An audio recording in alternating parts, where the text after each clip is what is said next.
So you say most people believe there is something dramatically wrong in this country. They're not sure what it is. Got your labor next your soul, interest slave in endless hole. It's so deep you'll never leave, a text on key with no reprieve. Interest banking, futures sold, paper money, fuck the gold. Print more money, there's no end to interest rates thanks to the Fed. Inflation's up, we can't afford to import, source an endless hoard. Funding all this endless war, these the whores I must ignore. Feeling good, yeah that's my price. The system lets me have my vice. Bread and circus feels nice, feeling bad, take this advice.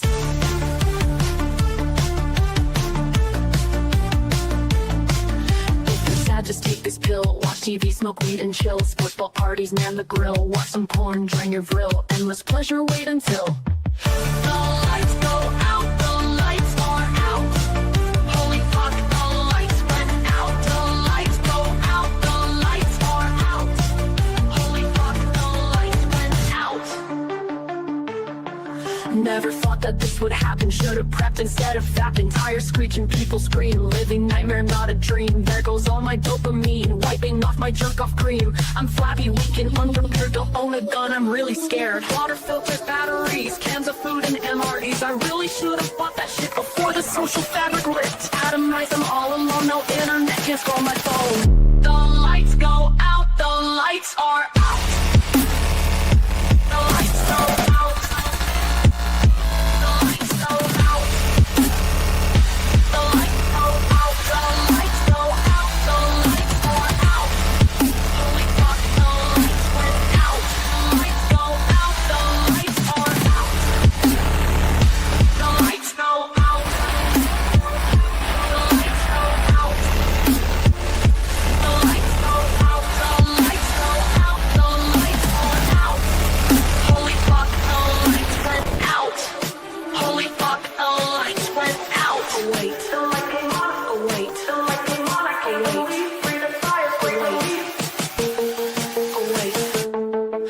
Came on, I can't believe. Breathe a sigh of great relief. Boy, I love modernity. Endless goon sesh, never leave.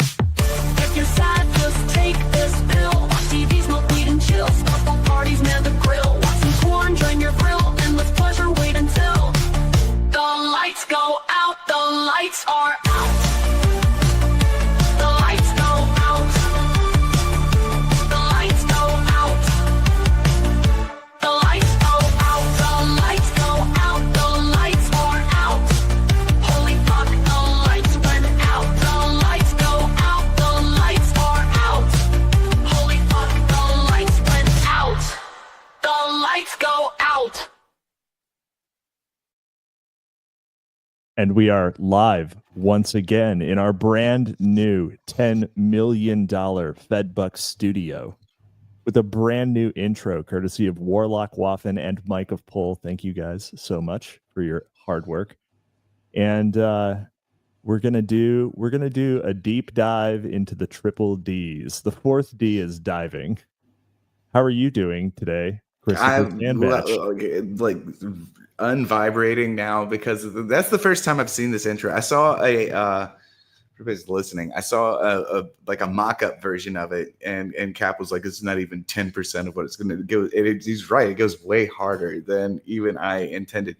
But are you experiencing a soupçon of debility? Yeah, I was gonna say. Well, the first time I saw it, I said we skipped straight to the second D. I just went straight to dependency on this one. But my favorite moment is like if anybody caught it out there, we did get a flashy, like a flickery cameo from Dr. J.L. West himself. L.J. West. I call him J.L. He's L.J. Louis Jolyon West. Jolyon, yeah. So I'm glad you enjoyed it. I'm glad you enjoyed it. Also, of course, we have a entropy now. So if you want to sneak a super chat, and please do, send it through there so that we don't pay Google 30%. And I will certainly read it and all that good stuff.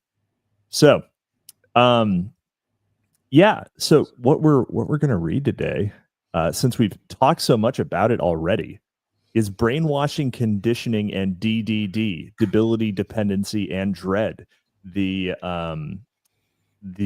paper that Mr. West published in 1957, which sort of launched his career into the nefarious heights that it eventually reached. He was a very young man. He was a very young man at the time. He was actually the head of psychology at the University of Oklahoma by the time he was 29. So yeah, that's the end of most posters' career, and he was like, and exactly. he was also. How old are you, friends?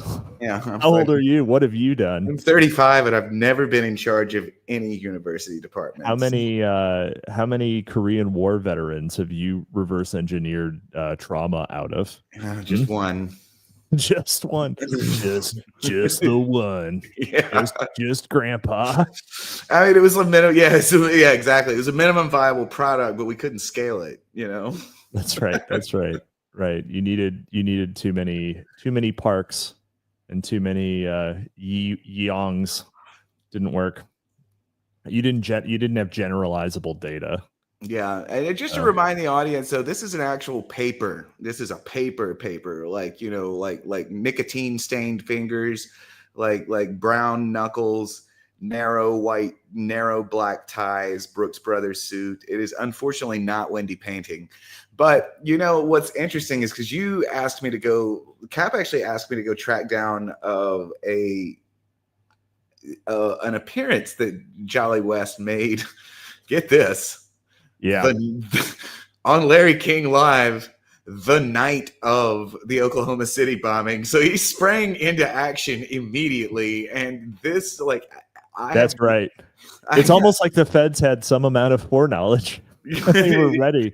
They got the guy who interviewed Jack Ruby and the guy who interviewed Patty Hearst. And they were like, oh, well, obviously he'll be the one. He'll be the one who's on Larry King Live. This dude who is definitely not who Timothy McVeigh continuously referred to as the Major. So it's like, no, definitely not him.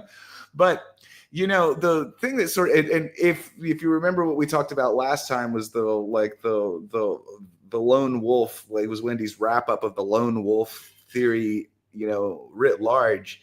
And he doesn't use lone wolf, but I think he uses the phrase. Essentially, what happened is that this was live, okay. And looking for this clip. I spent more time looking for this clip than I probably should have because it amazed me that almost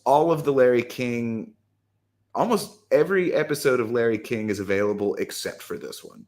This is it's not available. It is lost media. It's not lost media. It exists in two places. It exists in three places. Okay. It is at the Vanderbilt. It's in the Vanderbilt Media Research database, but it's a physical copy that you have to request a physical copy. It's at UCLA, of course, where everything Jolly West is, and then it's in the CNN archives. Okay. And in the course of looking for it, I discovered an entire world of Substacks that talk about MK Ultra, and they also frequently reference this tape. Okay. And the thing is that every one of them, whenever I got down into their footnotes, they all circularly point back to Wendy painting. But I got to the point where I started getting in touch with the Substackers. And I was like, have you heard it? Have you seen it? Have you heard this? Have you seen this? They're Jay Leno. Everybody's been Google whacked. They're all like, yeah, no, they're like, we've tried, we can't find it anywhere.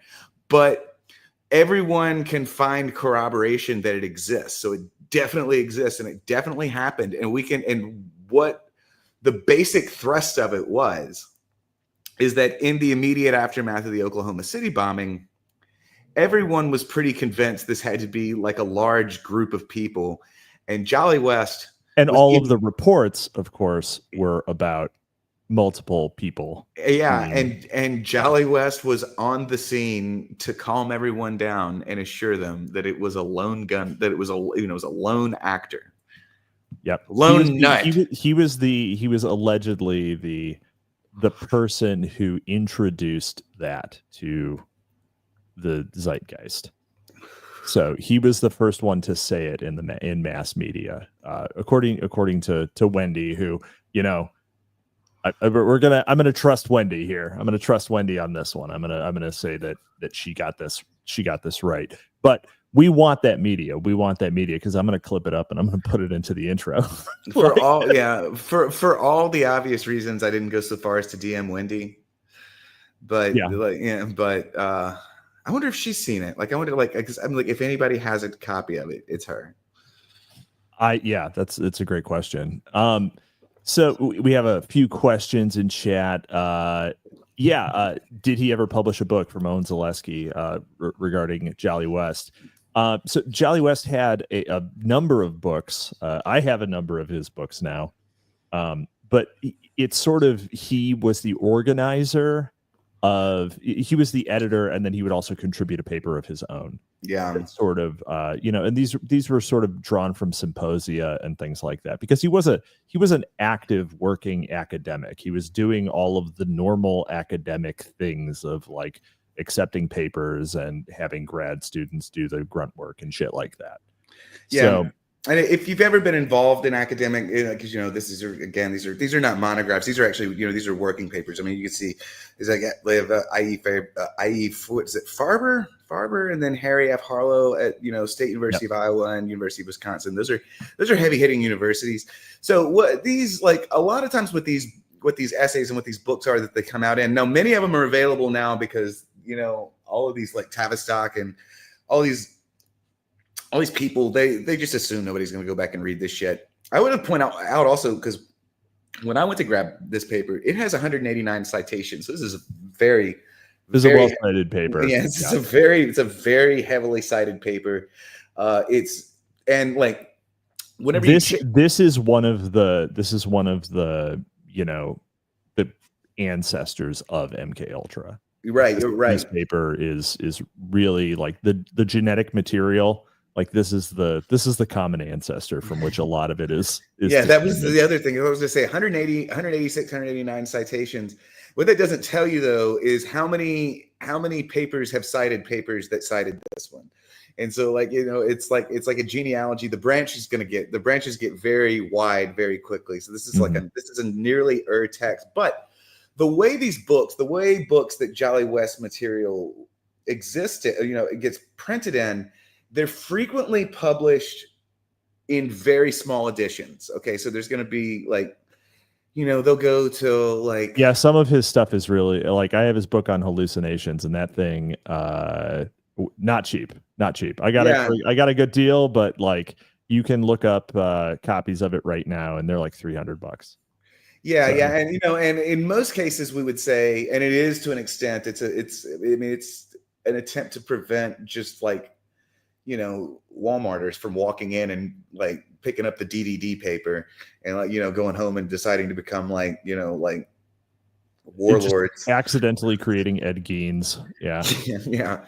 But generally what they're doing is, because they're also competing with other labs, sometimes also labs that are working on very similar problems. So what they'll do is they'll publish a very small edition of a book to establish intellectual property rights. Prior art, right?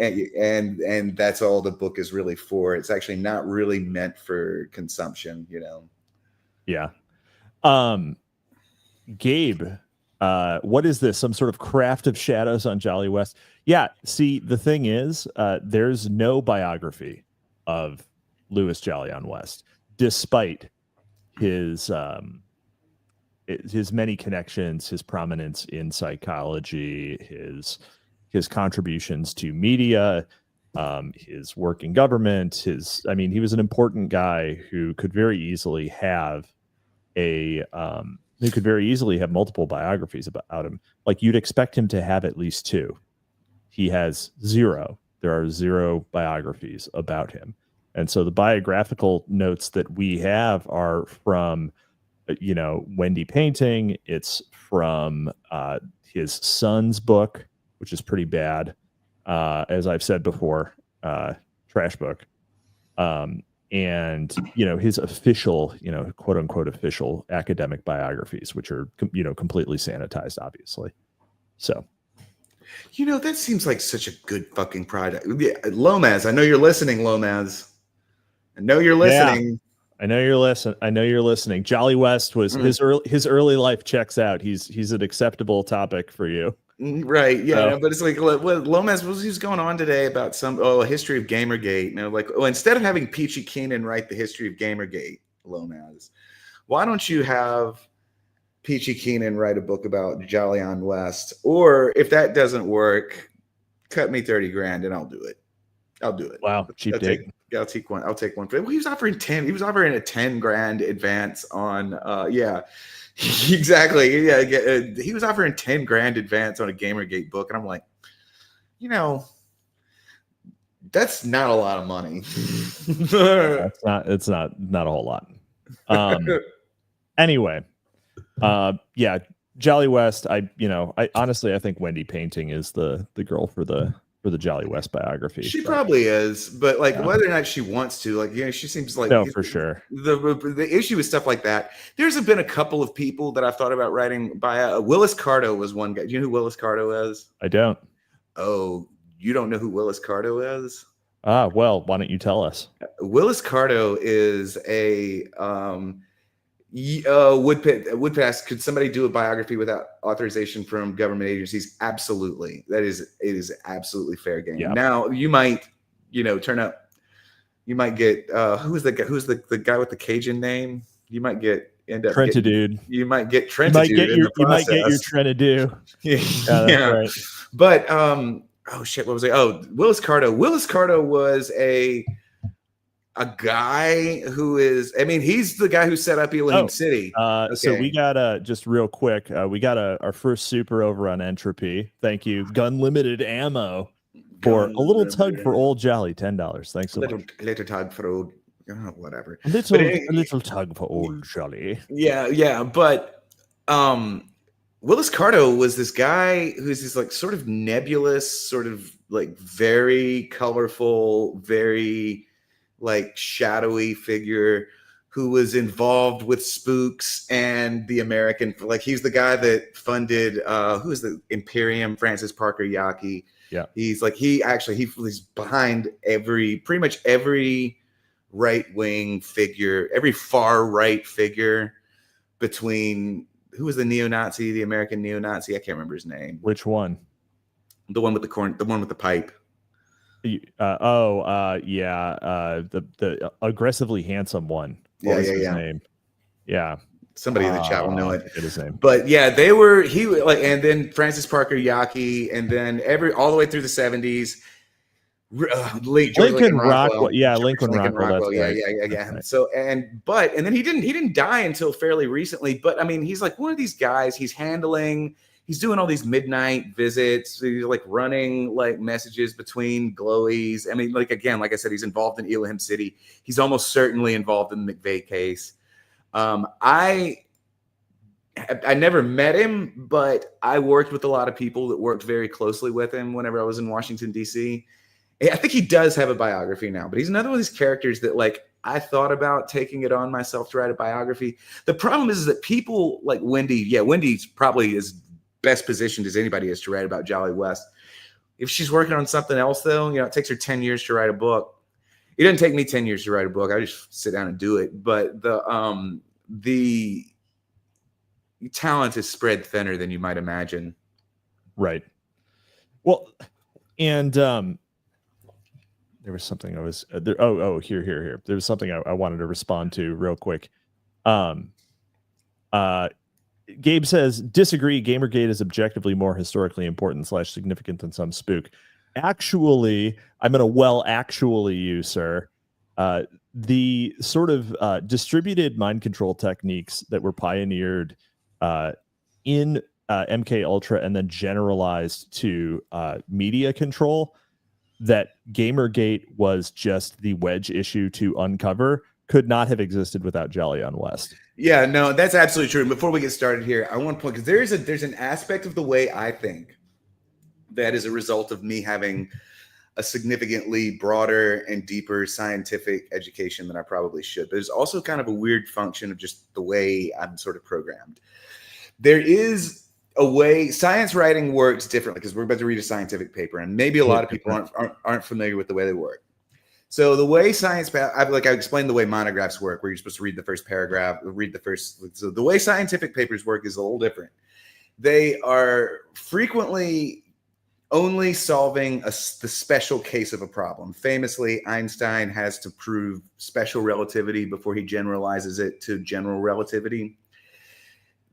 This is how you have to kind of go about thinking about scientific papers. So you read something that they do, and then you start thinking, okay, this is under actually, if you use AI, you can also increase your prompting skills drastically by thinking this way. What they're already going to do, is you're going to look at this very specific case, and then you're going to start trying to identify variables, or what I call dimensions. Okay. And it's like, what if I twisted this knob just a little bit? Could I make the field of effect larger? Could I turn it from red to blue? Could I do, so like what they're doing is they're trying to outline they're outlining a phenomenon, and then they go about looking for things that they can do to engineer it and change it a little bit. Yep. And if you take this one as a knot and you start pulling and tugging on all the threads in the knot, it extrapolates to everything. It extrapolates straight to Twitter, like what do you think? Like, you think there's a pattern in social media addiction where, a person becomes debilitated, then they become dependent. And then even though they're disgusted by social media, they continue crawling back to it. They call it doom scrolling. It's literally called doom scrolling. Yeah. You've been triple D'd by Twitter is what you have been triple D'd by every single social media engagement.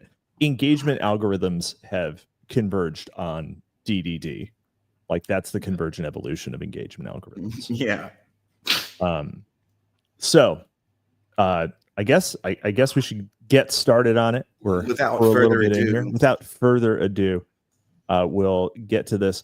So this is, as I said before, Brainwashing, Conditioning, and DDD, Debility, Dependency, and Dread, written by I.E. Farber. Don't care about him. Harry F. Harlow. Couldn't give less of a shit, and Louis Jolyon West, the real star of the show, the protagonist of life, the main character here. And I will say, I have read enough of his papers at this point that I can assure the audience this is in his voice. This is him writing. It really is. I can't really detect the other guys. I think he was just low man on the totem pole at the time, and so they just put their names in first to make sure it got published. It's his paper, and then he got them to sign on to it, is what happened. Yep, that's right. So this was published in Sociometry, Volume 20, Number 4, December 1957. So, few aspects of communism have been more puzzling and disturbing to the Western world than the widely publicized collaboration, conversion, and self-denunciation in individuals, communist and non-communist, innocent and guilty alike, who have suffered communist imprisonment.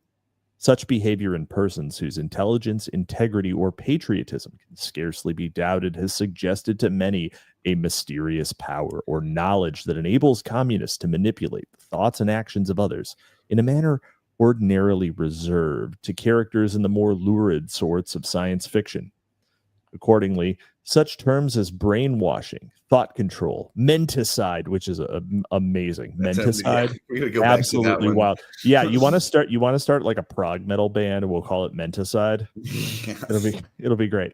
And so on have been applied to the process or product of this manipulation. To lend some degree of scientific respectability to such concepts, attempts have been made, e.g. 1216, which I think is footnotes, to relate them to the psychiatric implications of Pavlovian conditioning procedures. While these speculations have an undeniable romantic appeal, more sober analyses of factors influencing the behavior of prisoners under communist control indicate that they are neither mysterious nor indicative of any unusual amount of psychiatric sophistication on the part of communists. Indeed, considering the extraordinary degree of control the communists maintain over the physical and social environments of their prisoners, it is rather surprising that their efforts to indoctrinate and convert have not been more successful. Contrary to the views of some writers in popular media, the record indicates that most American prisoners in Korea, for instance, showed remarkable sales resistance even under profound duress. It's a remarkable moment of patriotism there, Jolly. So Remarkable moment of patriotism. This is like this is like play this over film reels of airstrikes in jungles, right? Right. But like what he's doing here is like we're like sort of provisioned today to think of concepts like the biophysics revolution has already happened here. Okay. And so has already happened, and we're all like pretty aware of it. And in fact, I think the Hegelian shitstorm may be melting somewhat, like the idealist shitstorm may be melting somewhat. And I'm starting to see a lot of the like brainier people in the Twitter sphere like move on to sort of biophysics and this sort of thing. But this is up prior to this point, even people like Freud, even Sigmund Freud, still like he sort of intimates things like, your body is just a meat tube. But that sort of thinking was not really widespread until after World War II. And so really this is this moment where if he's essentially making the case that, first of all, he's kind of making the case that communists have figured out how to do this triple D thing without really understanding what they sort of goofed into it. Yeah, right, exactly. But this is like this interesting that this is part of what would be called the physio-mathematical foundation or the physio-mathematical turn, where like the idea of the human, and who is that guy, the one that used to the English dude that electrified dogs? What is his name? The dog's head guy. You definitely know this guy's name. I don't recall his name. It wasn't. We've talked about him. I know. I'm confusing him. I want to say Wilhelm Reich, and I know that's wrong. Wilhelm Reich did Orgon Energy. Yeah, I don't know. It's not coming to me. Yeah, so, man. So Victorian. It's not Pavlov. No. He was an English dude. Okay, yeah. But he had such an it's lost on me. Well, anyway, this is the sort of like, and this is the most of the world's introduction to the sort of idea that the brain is really just another meat hunk, and like you can poke it with a scalpel and it'll do the same. You can make it do a backflip. Yeah, exactly. So we're gonna make it do a backflip here. It's not Pavlov. God, I don't know why I can't remember his name now, because it's like some like really. I read it earlier today. That's when I can't remember. Yeah. So let's see here. I'm going to read this footnote real quick. This is the only one that's, it's the background on the paper. This paper is a revision and elaboration of a report for the study group on survival training, sponsored by the Air Force Personnel and Training Research Center, March 1956, of which the authors were members. The initial report was prepared by the first two authors, and the research for the revision was supported in part by the United States Air Force under contract number, and then here's the number, monitored by the Director Officer Education Research Laboratory, Maxwell Air Force Base, Alabama, with the third author as chief investigator. Permission is granted for reproduction, et cetera, et cetera. Yeah, so that's him saying we were right. Yeah, so they got it. Well, yeah, we were correct. So he took their field notes and like synthesized them into a paper is what he did. That's right. That's right. So, all right. It is a fact that the communist Chinese in Korea achieved considerable success in stimulating cooperative behavior in a large number of United Nations prisoners of war through a combination of threats, propaganda, group pressures, and group manipulation. By Siegel's criteria, 15% of American Army prisoners cooperated unduly. And if it can be considered that it was every man's duty to exercise active resistance to the enemy in his propaganda during this period of captivity, then fully 95% failed to meet the most stringent criteria for commendable behavior. Nevertheless, the Chinese induced only 21 American prisoners to remain under communism, and it is doubtful whether all these were truly converted. Most authorities agree that despite occasional lapses, the vast majority of American prisoners of war performed well and honorably. As the Secretary of Defense's Advisory Committee on POWs has reported, The record seems fine indeed. Now this is him, like he's like again, he's very young. Like you won't find him saying things like this a little bit later in his career. He turns way more cynical later in his career, but he's still he's still looking for funding everywhere. Yep. And he also is now like, he's saying now, even though I've poked and prodded them, don't think I don't support our boys. yeah, exactly. But it's like another thing is he also at this stage in his career, this is 1957. This is before he hightails it out to San Francisco. He has likely not really absorbed the ramifications of what he's writing yet either. I love papers that come out of my favorite scientific paper that's ever been written is the one on the structure of the double helix. And it's amazing because you could tell that like Watson and Crick kind of understood what they'd found, but like they weren't totally sure. They couldn't see very far into the future as to what it was like that they had just made their entire career. Jolly is probably pretty certain here that he's like found oil in West Texas, but he does not know how much oil. Right, exactly. And yeah, so he's trying to get out there. He's trying to get out of Oklahoma is really kind of what it seems like. So many such cases. Well, because when he moved to LA, he was family friends with Charlton Heston. Like Charlton Heston went to his funeral. Yeah. What a weird Charlton Heston, world like famous conservative, by the way. It'll tell you how strange the world was back then. Yeah. Well, I mean, Jolly West was probably farther to the right than most people. He did write some very based things about how to manage the race problem. I wonder, what if Jolly West had been born in 1989? Where would he be right now? In the chat. Yeah, donating via entropy to us. Or he would be Christopher Sandbatch. I was going to say he might be the he might be the fill-in co-host on Library of Mass Destruction. He's your secret twin who had. Dude, I got my haircut today, and there's like a vague. I don't know. I look more like somebody who got. I look more like one of. Have you ever seen that movie? You look like Walter Goggins.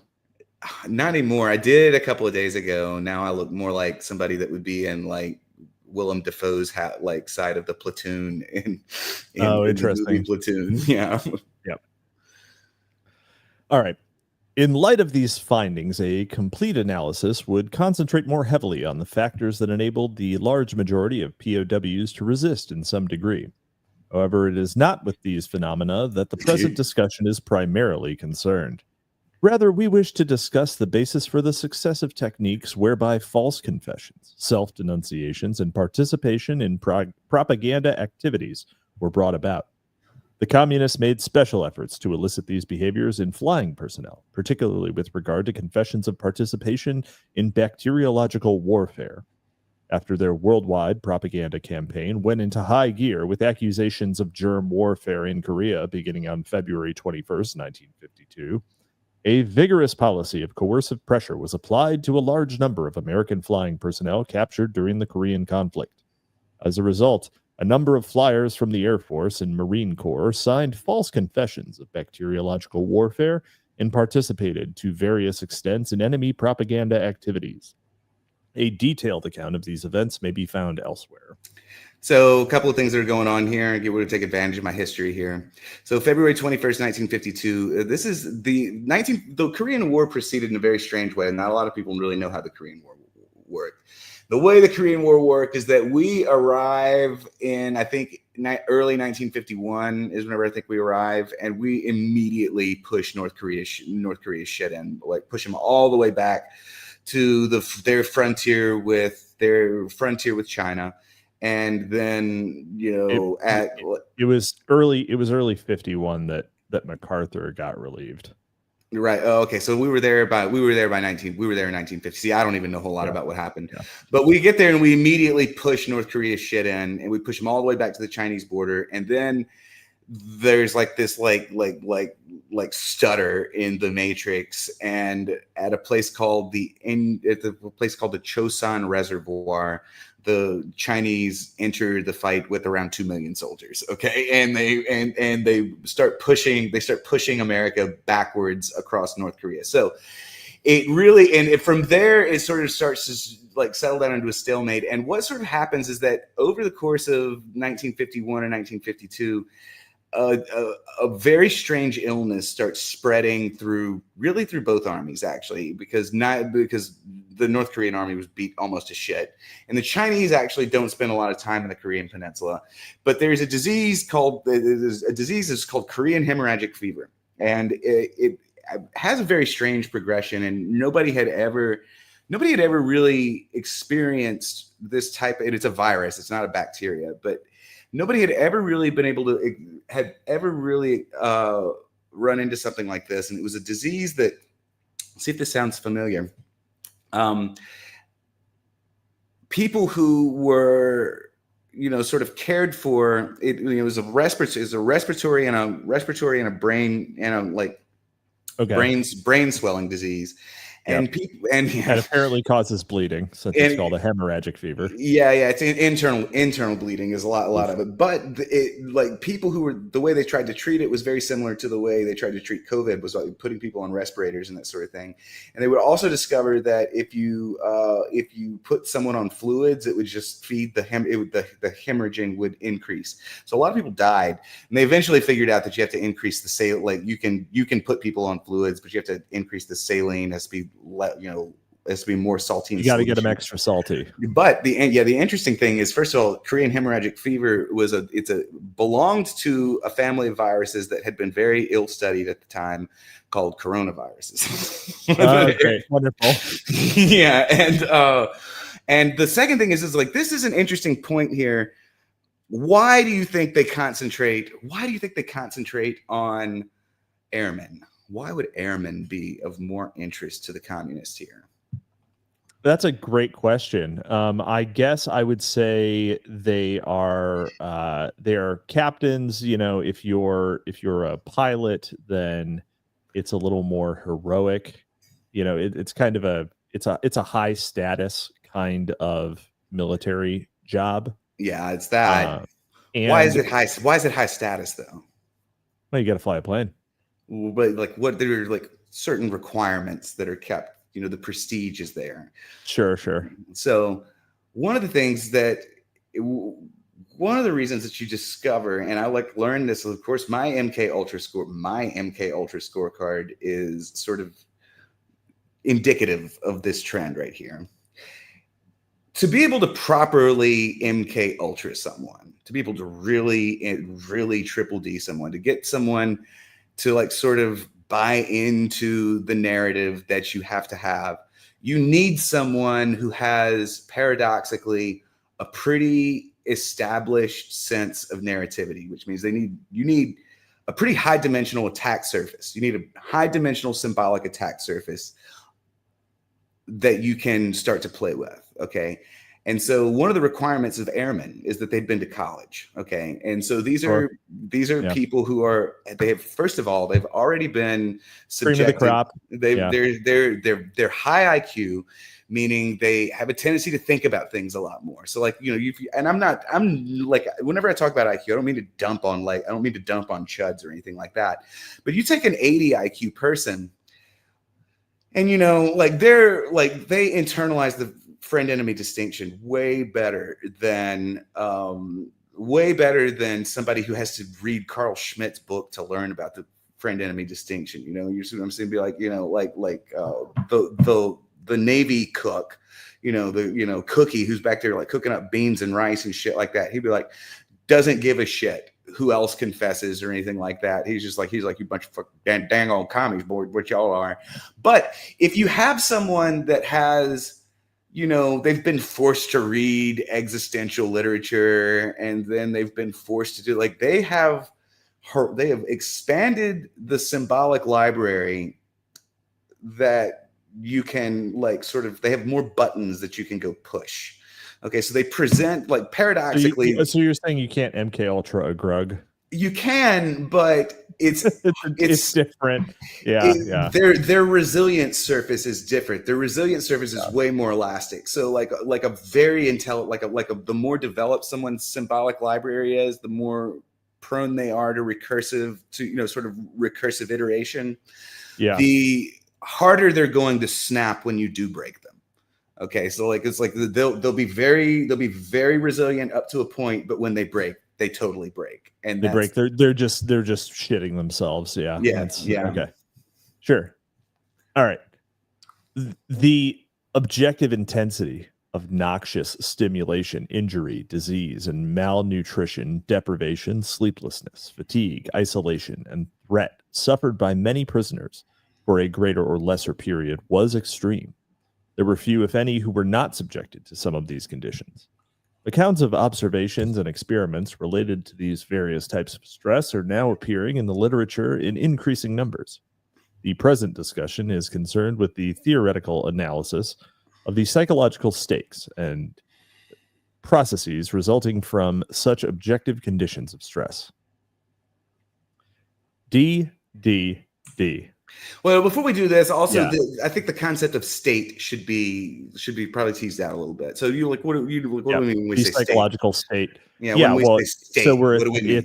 It's the overall gestalt of your mindset at the time. Yeah, it's like if you imagine, you can be experiencing debility, and obviously we're going to go into that when we get into the DDDs. But debility is loss of. It's like loss of potency and awareness of the loss. You're right. So these are like a state. In math, we have in thermodynamics and in like sort of biophysics, there's something called a state function. And a state function indicates that is any sort of function in which the path from getting from A to B is not important. Okay. So like this is whenever we define a state, which is like, this is the snapshot of this person's psychological state at this very moment. Doesn't matter what they were 2 weeks ago. Doesn't matter what they were 10 minutes ago. At this very moment is what happens. So it's actually it's very interesting in that it's history independent. Okay. So like they're setting out from the assumption that this will work as long as we can bring any person from to where this state, you can get them to the subsequent ones. Yep. Right, exactly. Yep. So it's exactly like game states it's exactly like games in chess. Yeah, right? this is literally where are the pieces? If the pieces are here, it doesn't matter what the prior moves were that made them get here. All of the moves that are possible from here will be identical to all of the ones in any other game. Right. This is literature being formed in real time, and they're in fact these like game theory and these psychologists, they're borrowing a lot of language from one another. Yep. All right. DDD. Although the specific components of these states vary in intensity and pattern, in the case of the prisoner of war, they contain at least three important elements: debility, dependency, and dread. They refer to the fact that individuals subjected to the kinds of environmental conditions listed above have reduced viability, are helplessly dependent on their captors for the satisfaction of many basic needs, and experience the emotional and motivational reactions of intense fear and anxiety. These components are separable, but it is evident that they also interact. Consequently, it seems appropriate as well as convenient to conceive of these states and processes as though they were an entity or syndrome, including debility, dependency, and dread, to be referred to as DDD. Although the POWs pressured by the Chinese communists, the DDD syndrome in its full-blown form constituted a state of discomfort that was well nigh intolerable. I have no mouth, but I must scream. Now, though, there's some interesting things going on here as well. Okay, because I'm like into ontology. I actually have an ontology for a game that I'm building, like pulled up on my other screen. Though what he's sort of describing here are, if you understand set theory, so if you're a theory cell and you're familiar with Alain Badiou, he's also coming out of this same sort of like the French variant of this tradition. And whenever he points these things, he says dependency, debility, and dread are in fact separate ontological objects. These are different components. The psychological state that he's referring to at the end is mathematically the front, where these three factors join on one another. Okay, so we're again, like, whenever you think about the brain as a fucking meat sack, he's what he's doing is he's attempting to map the way thoughts work as though they were a math problem, and he's discovered this shared front, or what in data science you would call a join key, is the state he's trying to tease out. Debility was induced by semi-starvation, fatigue, and disease. Chronic physical pain was a common feature. Loss of energy and inability to resist minor abuse, combined with the lack of proper facilities for the maintenance of personal hygiene, led to inanition, inanition, and a sense of terrible weariness and weakness. Yeah, I'm not sure what that means. I'm gonna write a poem. I'm gonna write a poem called this whenever I figure out what it means. That's a great question. Hold on. Inanition, which is exhaustion caused by lack of nourishment, lack of mental or spiritual vigor or enthusiasm. Interesting. I have never heard that word in my life. Wow. Dependency, produced by the prolonged deprivation of many of the factors, such as sleep and food, needed to maintain sanity and life itself, was made more poignant by the occasional unpredictable brief respites, reminding the prisoner that it was possible for the captor to relieve the misery if he wished. If an individual was placed in prolonged isolation, as was so often the case with flyers pressed to confess to the bacteriological warfare charges, the deprivation of ordinary social stimulation and relations markedly strengthened the dependency. Although we shall not dwell on this aspect of the situation, the effectiveness of communist methods was undoubtedly greatly enhanced by their control of the means for satisfying nuclear social needs for recognition, status, communication, and so on. Now, I've also pointed out before that the British have already figured this out. The British figured this out as early as 1941. I'm not sure to what degree Kurt Lewin, because Kurt Lewin is the only guy in the United States that I'm certain at the time would be privy to the Tavistock papers. I'm not sure if Jolly was in touch with Kurt Lewin, but I'll bet they were. I'll bet they were in contact. But the fact that the communists have gone and done something very similar, and all they're talking about is environmental variable control. The fact that the communists have gone and done it gives them an excuse to actually report on the methods, because prior to this, the only data sets they would have to go on were stuff that their own governments were doing illegally. So they probably were already aware of this, but the communists here are just being treated as an excuse to break this story. Right. This is a great one. Victor Stein. The British figured this out playing around with Rudolf Hess. Yeah, yes. when they tried to break him, but that guy was unbreakable, unbelievable. Unbelievable how long he kept that up. I think they killed him. The guy are you familiar with that whole conspiracy? Who Rudolf Hess is? No, the fact that the character, the person presented at Nuremberg as Rudolf Hess was not Rudolf Hess. No, I haven't. I haven't heard that conspiracy. That's a great rabbit hole. And if you look at the pictures, it's clearly not the same person. But Rudolf Hess, theoretically, he was given over to the Tavistock boys. That's who went to work on him. And I think they killed him. But interesting. All right. The captor's condemnation and misunderstanding of American social values in connection with the withdrawal of accustomed social supports, e.g., reliable sources of information and communication with others as a means of testing reality and of appraising moral standards, played a significant part in the dependency relationship. Very female. very female coded right there. You know, basically communication with others is a means of testing reality and Well, appraising moral standards. you know, Everyone does it, but very female. You think? Yeah, of course. Yep. You're better with this sort of thing than I am. I know that this is like one of the things like I know that like I'm like trying to get out in the world more. That's because, literally like, that's literally that's like the whole observation of the Longhouse is that women require social proof for everything, whereas men do not require social proof. And so if decision making is guided by women, it is solely guided by social proof.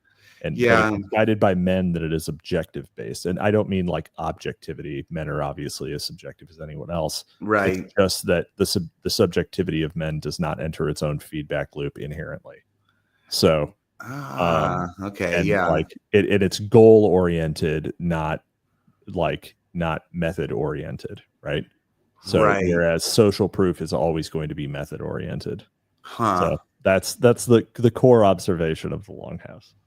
And it has since been, denuded into something that is much more like women bad. So yeah, I mean, I use I can whenever I read about these, I always imagine women as the prison guards. So much worse than it being men.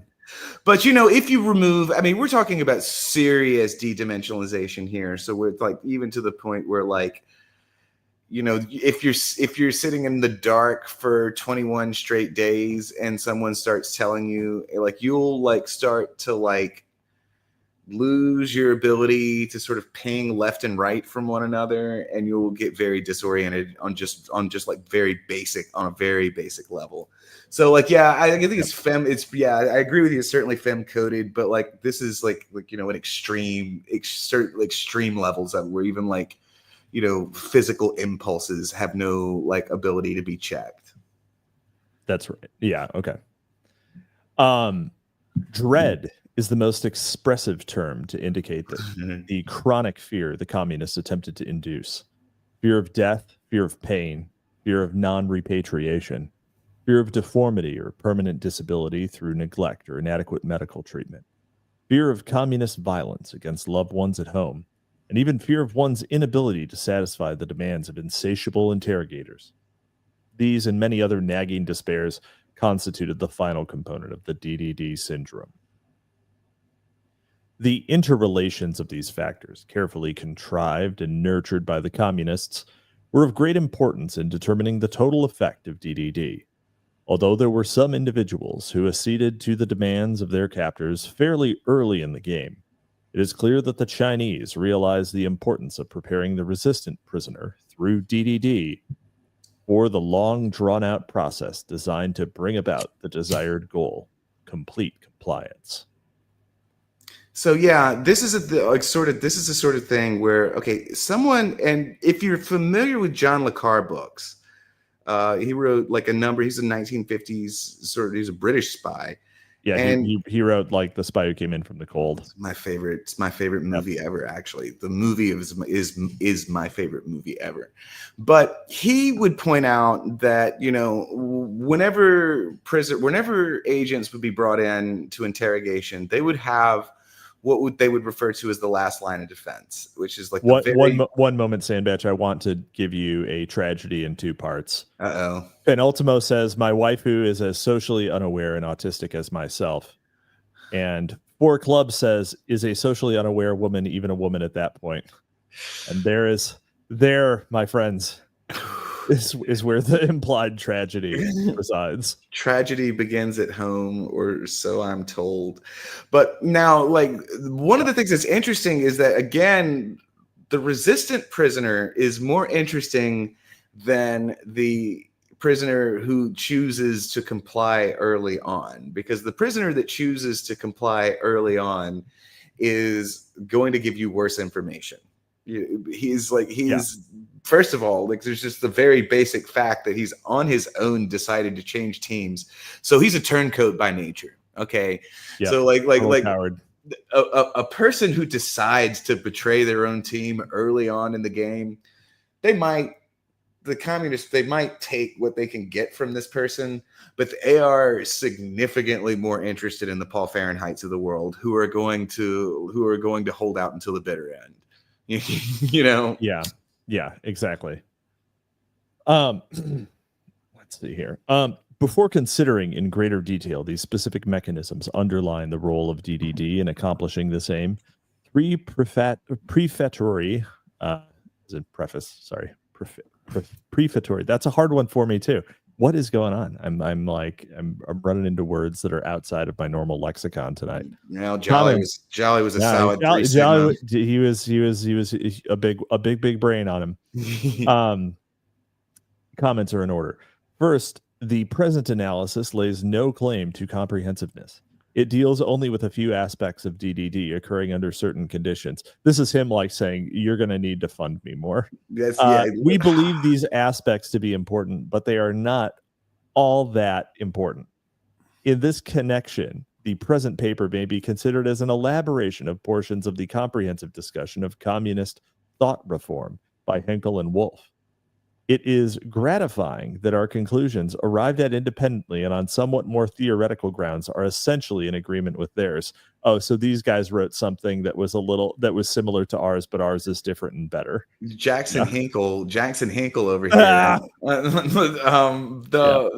But this is also him saying, again, this is him saying that we're doing the special and then the general thing. So this is like he said, yep. I can only, with the money that you gave me, I can only, with the money and level of unrestricted access to American military personnel who have no constitutional rights, I can only get so far. But if you get me out of Oklahoma and set me up with a lab, I'm taking notes right here for my This is how you write your papers. You make sure to put the Sneed That super chat like easily sort of easily just slide it in there in the course of the writing. This is how I'm going to get my field funding right here and be like, I can do this, but field bucks. I'm a pretty responsive guy, and I bounce if I fall off a balcony, so I'm more durable.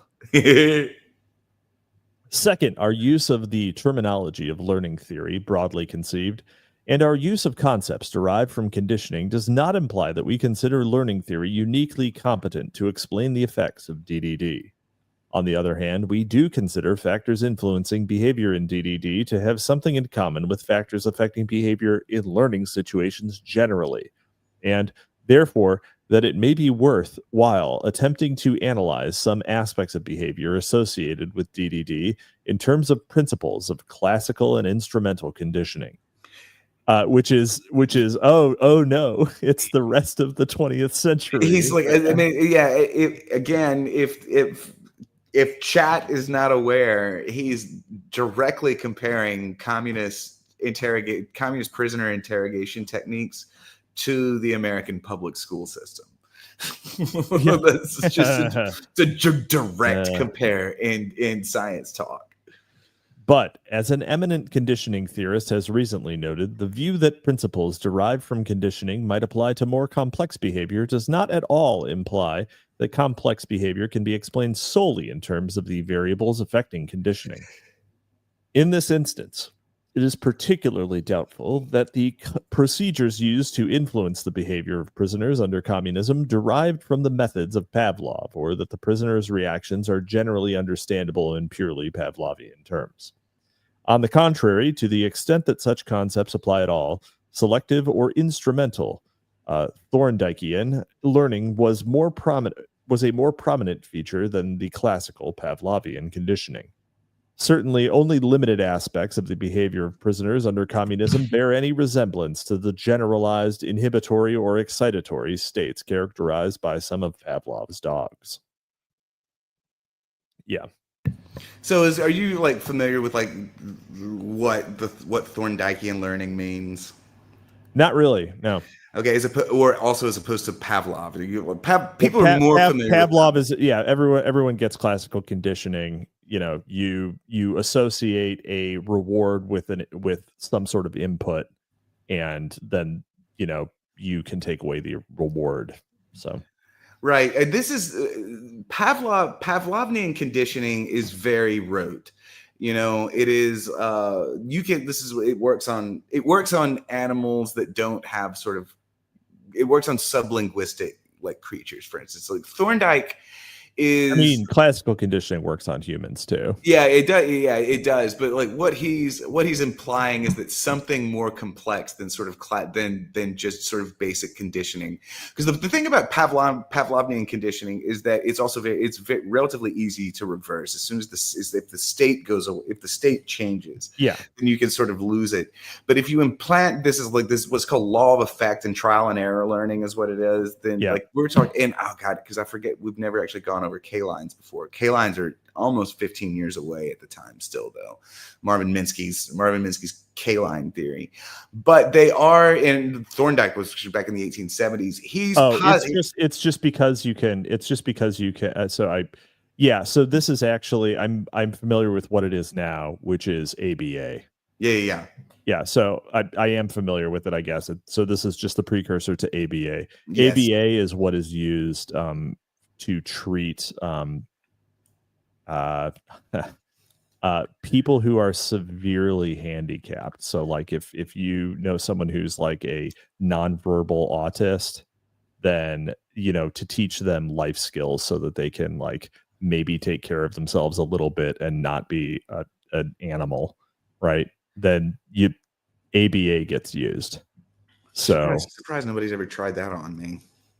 Well, I mean, people do ABA, like not ABA. People do operant conditioning just like in institutions. Like that institutional shaping is operant conditioning. Yeah. So, like when people talk about a company culture or something like that, it's just the circumstances that reinforce operant conditioning in a more or less passive way. You know who invented the phrase corporate culture? No. It was a psychologist working for the Tavistock Institute named Eric Trist. Excellent. Yeah. Well, yeah, that's not that surprising. So, finally, we should be aware of the psychologist's error. Although some of the behavior of prisoners under communism may be susceptible to analysis in terms of learning and conditioning principles, it does not follow that the application of these principles by communist captors were deliberate and self-conscious. Animal trainers and sideshow barkers are often extremely competent manipulators of behavior. This does not mean they are comparative or social psychologists.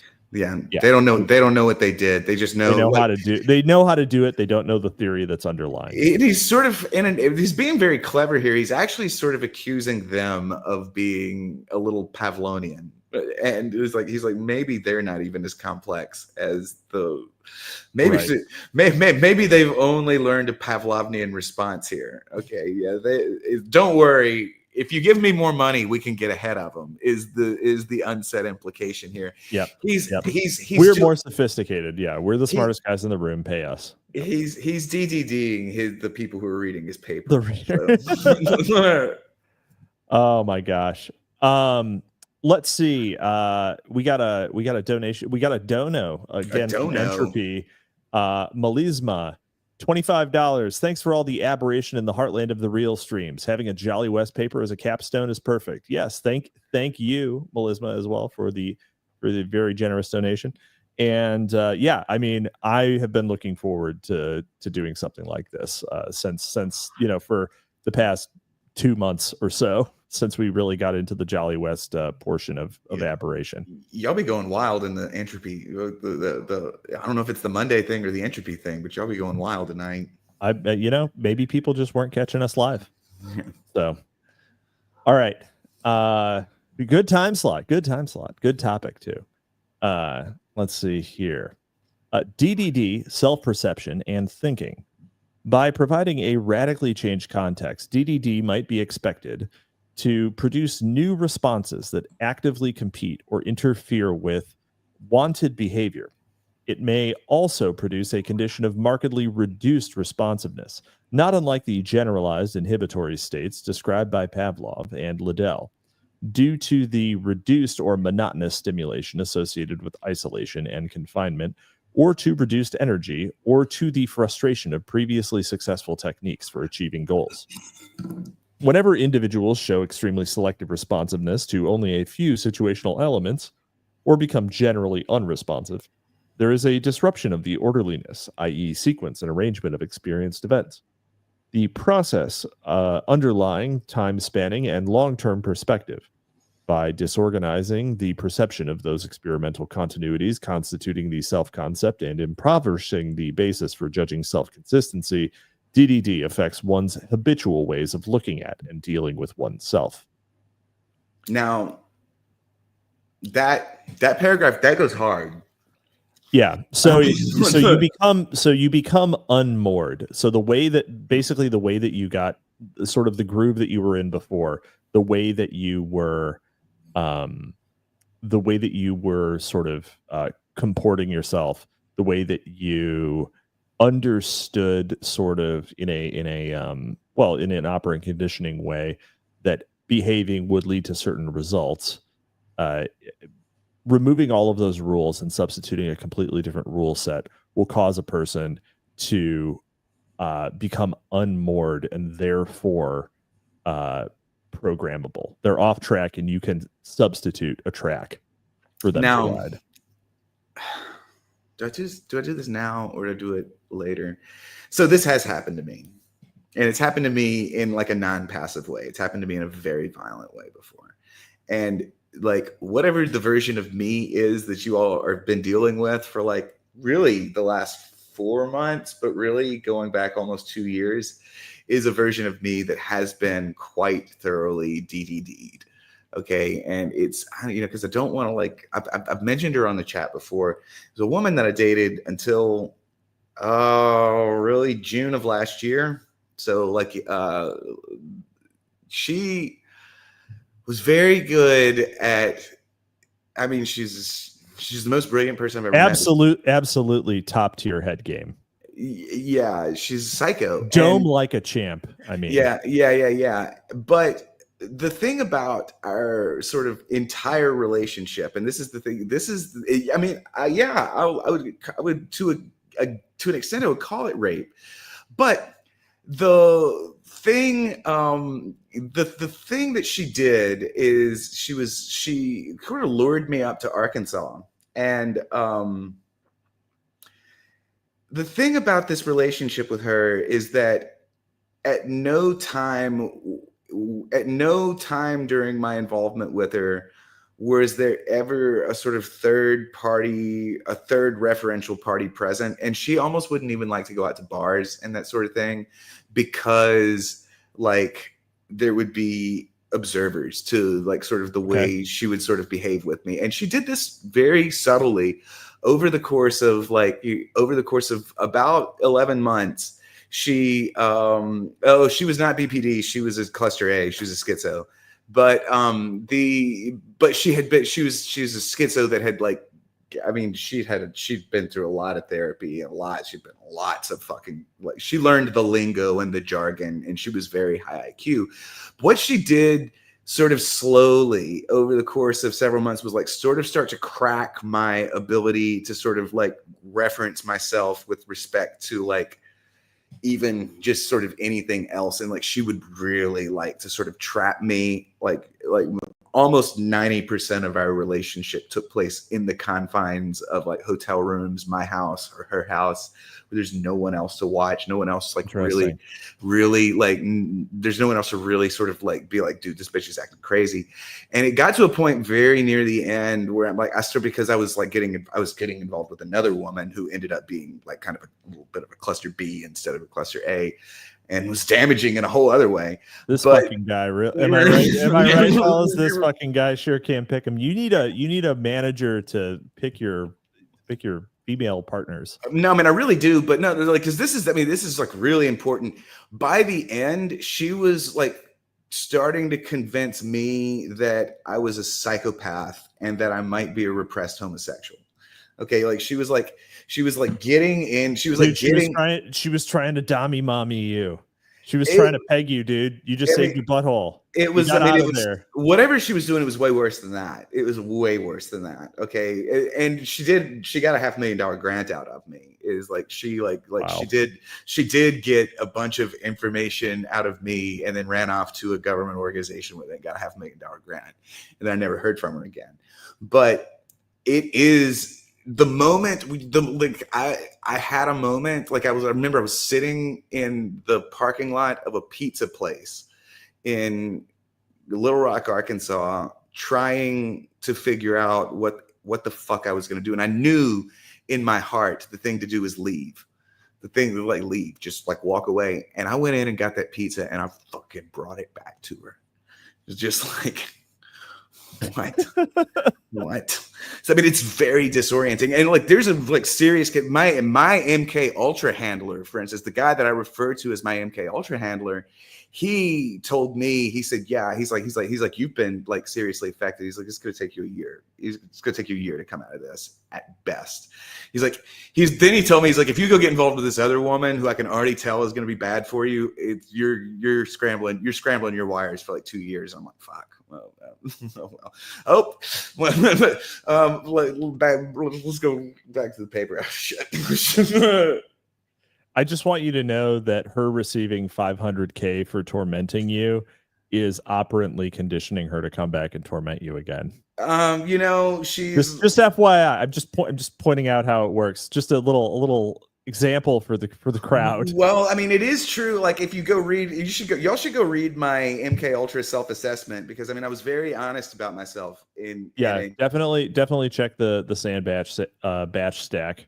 And I am a very dangerous person to sort of play these sorts of games with, as both her and the cluster B woman eventually sort of figured this out. Yes, I have a whole penultimo. I have a whole stash of grippy socks. Grippy box. Oh my God. And I love them. But okay, I have a thing because I'm one of those people, I'm very symbolically sophisticated, and you can break me, but there is a danger in attempting to break me, is that I do start recursively internalizing the framework and then also feeding it back to the person who's feeding it to me.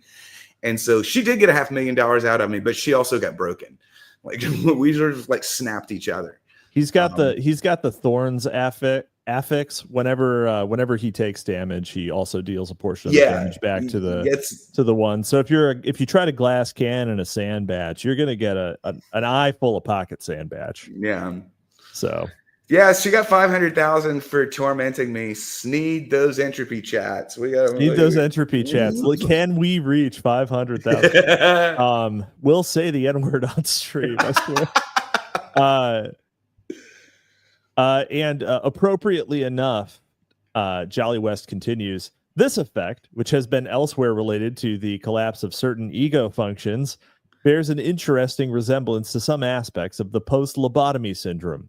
The latter, too, is characterized by apathy and the disturbance of the self-concept or self-regarding tendency. Yes, the frequency and degree of flattened affect and self-deprecation in the confessions of prisoners under communism have probably been overestimated, but to the extent they have occurred, the observed behavior has much in common with that of some brain-damaged individuals. Yes. Christopher Sandbatch. Yes. No. Yes. I mean, it literally is. It was, I mean, the second girl, I mean, she's actually someone that I really loved. And I was so deflated. From the encounter with the one who quite seriously triple D'd me. I was there was a point in time where I was confessing to the second one things that were not true. Things that were not amazing. True. They were not true at all about me. You should always, spin a little yarn for the ladies, to be honest. That's just good. That's just good policy. No, it was awful. But it was, and I was aware that it was awful. Or you were confessing things that were to your detriment. To my detriment, yes. Oh, huge mistake. You got to do it the other way. You got to make yourself seem more mysterious. But it was like, because I moved from one into the one entanglement to the other so quickly. Like the second one, she would touch these like little triggers, and I had been like accustomed to interacting with one person in one specific way, and she would like push a button and it would cause me to like just start confessing to shit that's not even true. Like to have like, she wouldn't even bring it up. I'd just be like, well, this is why she thought you were a repressed homosexual. No, this is different woman. Woman.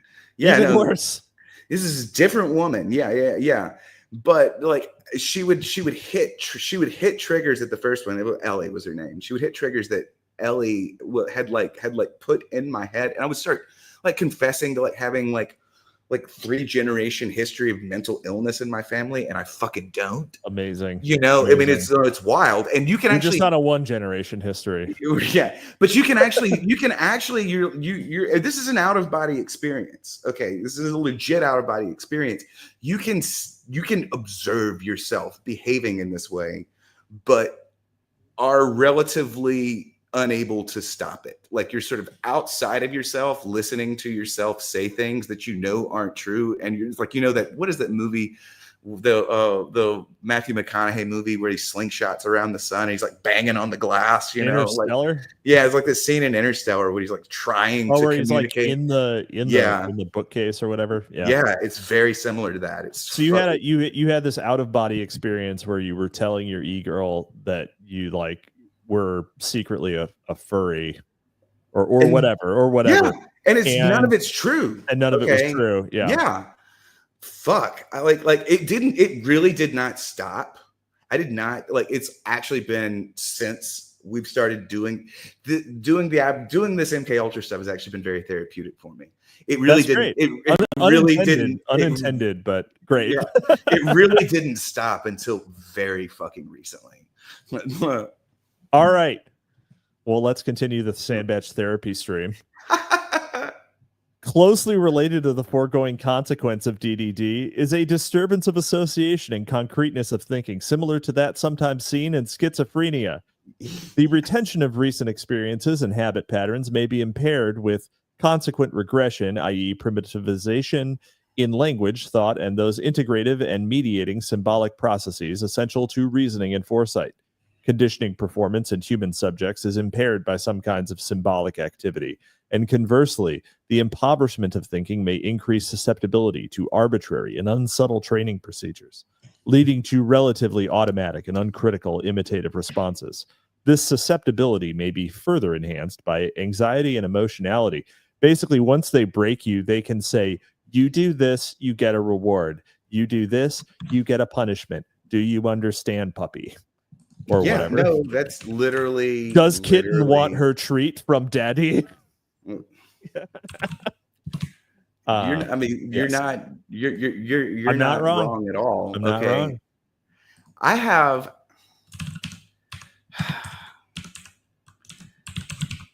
I'll do it. I'll do it in another break here in a minute. All right. I'm going to read this footnote. These assumptions do not imply a negative correlation between intelligence and conditioning in normal subjects, nor better conditioning in feeble-minded or brain-damaged subjects than in normal individuals. The empirical evidence does not support any such views. The suggested effect of impoverished thinking relates only to that produced by debility, isolation, and such factors. One may speculate in this connection on the relation between this putative effect of DDD and the kinds of hypersuggestibility and automatism reported among primitive people suffering from prolonged physical stress and privation. Whether these symptoms result from some state of hyperconditionability is a moot question. Arctic hysteria and lata, for instance, are presumably dissociative and therefore hysteroid in nature, and the relation between hysteria and conditioning is as yet uncertain. Thus, it is not possible at present to identify the effects of DDD with any particular psychiatric state. Excuse me, sorry. An interesting thing about about hysteria and conditioning is that his group of subjects was 100% male, and so he didn't have any women, and therefore couldn't tell if what would happen if you were hysterical during the DDD session. Now, ultimately, because he did subject the guy who trained Patty Hearst, like who DDD'd Patty Hearst.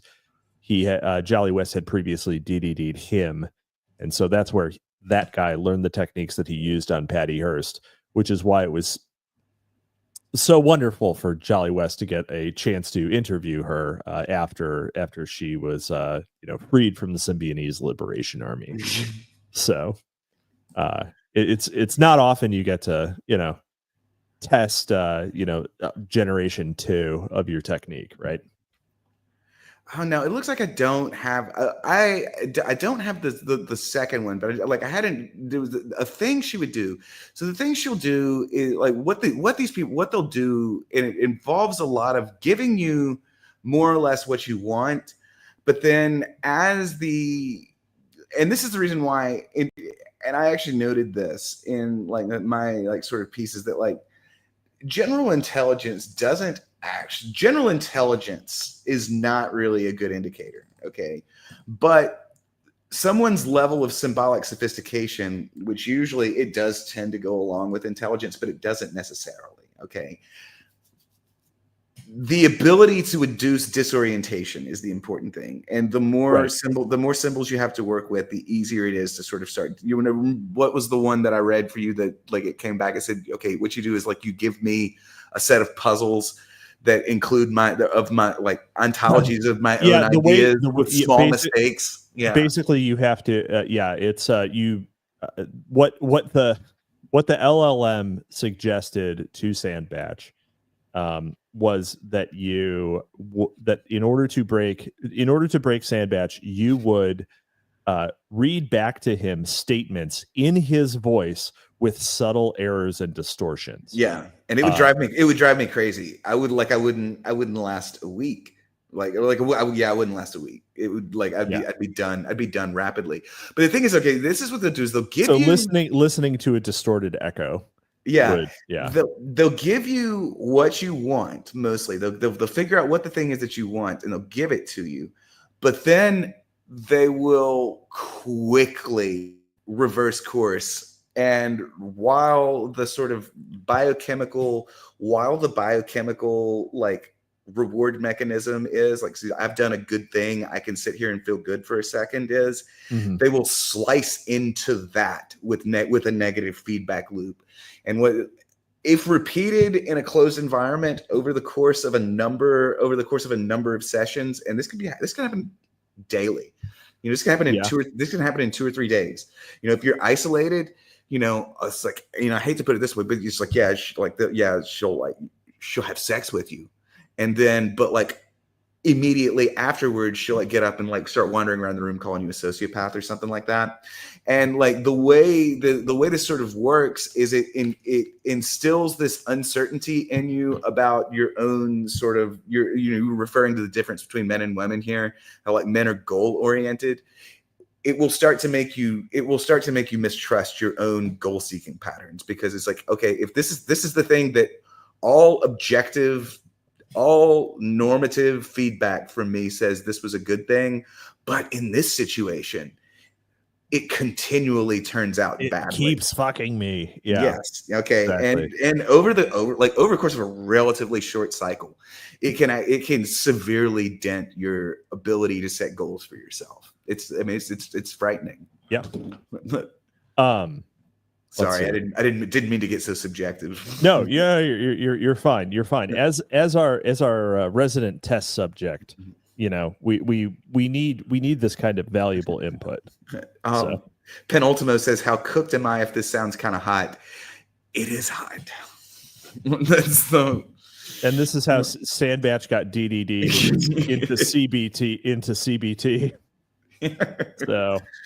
Yeah, she always suggested Jung. She always wanted me to read the Jung, the Red Book. And She just you know, wants you to go through a semantic apocalypse and lose all of your existing reference and then refocus around her. It's super easy. Every shitty woman who's yandere about a man will do that. and she is in fact a semantic technology expert. That's what she does. Yeah. So you go through a semantic apocalypse, and then you basically take her full set of symbols and meanings and adopt them. So I did in fact get totally triple D'd. Holy fuck. Oh my god. Oh my god. Ah! Oh, we're having a great Jolyon West special here. It's apparently the Sandbatch sexual history special. Like, do you want to confess to doing any bacteriological warfare while we're here? I never did anything like that, but you know, the second girl listens to some of these, and I'm like, I don't know. Oh my god. Oh wow. All right, let's keep going. Shout out Dirty Laundry listeners. Thanks for sticking with us. Yeah, dear Miss Lonely Hearts. Right. Okay, reinforcement of social communication. On the assumption that conditioning principles apply in part to the behavior of prisoners of war, it is important to analyze further the nature of the conditioned stimuli and the responses elicited by them. Careful consideration would seem to indicate that the situation contains features both of selective and instrumental learning and of classical conditioning. The instrumental, i.e. Thorndikean rather than Pavlovian aspect, is emphasized by the fact that an individual must acquire a particular set of responses in order to bring about a reinforcing state of affairs. It is our thesis that an alleviation of the state of DDD provides the reinforcement for much of the behavior desired by the enemy. In other words, DDD does not in and of itself produce the desired behavior. DDD merely provides the occasion for the selective reinforcement of certain modes of response. The role of DDD in the reinforcement process depends on the fact that it is not constant. Instead, it may be assumed to fluctuate in time, partially as a result of spontaneous psychophysiological processes, and partly as a result of deliberate manipulations designed to maintain its intermittent nature, thus preventing its fall to a baseline of permanent depression and hopelessness. Those individuals who were reduced to complete apathy undoubtedly represented failures from the point of view of their communist captors. Right. Yeah, because they don't want to destroy you, they want to use you. It is not the case that like an effective DD, like an ineffective DDD produces someone who is useless to themselves and to you. So right? like, you know how I have been like living in like literal fucking penury for like the last year with like a tendency to like crash out on Twitter. Yeah, I've noticed. It's literally physical withdrawal from like my dependency breaking. Yeah, well, you were. Yeah, you got DDD'd by someone who wasn't that great at it, actually. Yeah, no, she wasn't that great at it. And yeah, this is like what sort of happens though is like you can in fact. This is why they got very interested. And this is really pre the hard interest, or this is actually right on the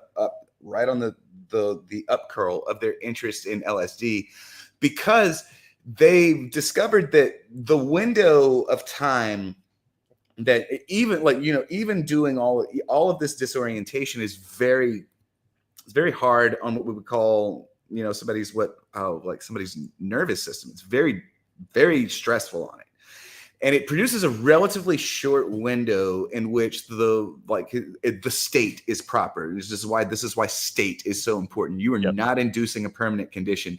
This is a very fleeting. You have a window in order to do your enforcement, right? And so what they're attempting to do with LSD is this is a chemical that they've determined that it may produce. They thought, because they didn't know what LSD does.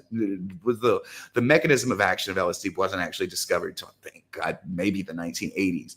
But they recognized that in certain situations, LSD application would prolong the plateau.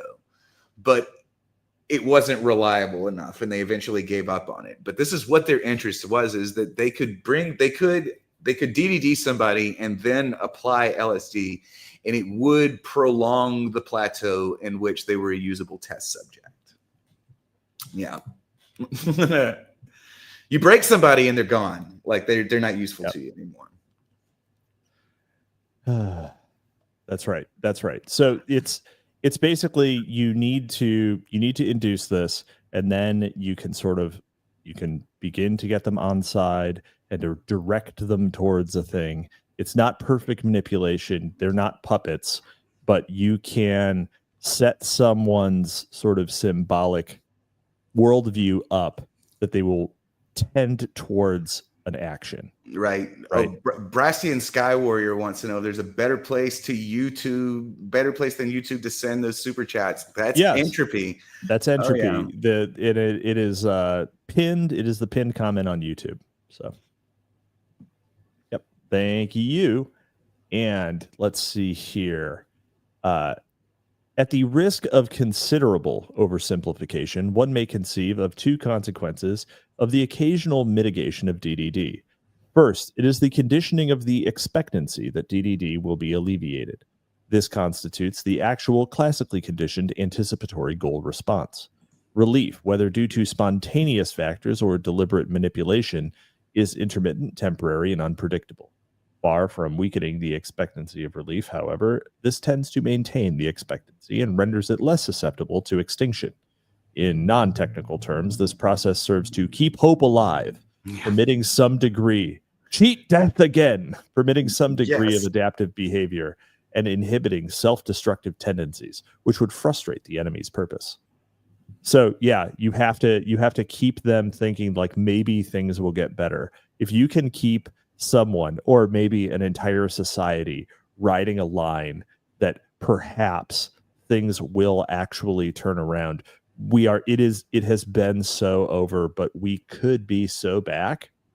That is how you keep someone from completely crashing out without any sort of hope of restoration. Apply it at the social level, and you start to see the importance, the religious, like the sort of society-wide religious focus on democracy is to give that every 4 years. There's this one moment, and 4 years is just a beautifully perfect window at the social level for this. Yep. Is that like, oh, if only we can wait and vote our guys in, and then the high lasts how long? About 5 months, and then the slow drain back down to dread will continue again. Yep. This aspect of the learning process throws some light on the frequent practice in communist prisons of having prisoners punish themselves. Thus, a captive might be instructed to stand or kneel in a certain position until he should decide to cooperate.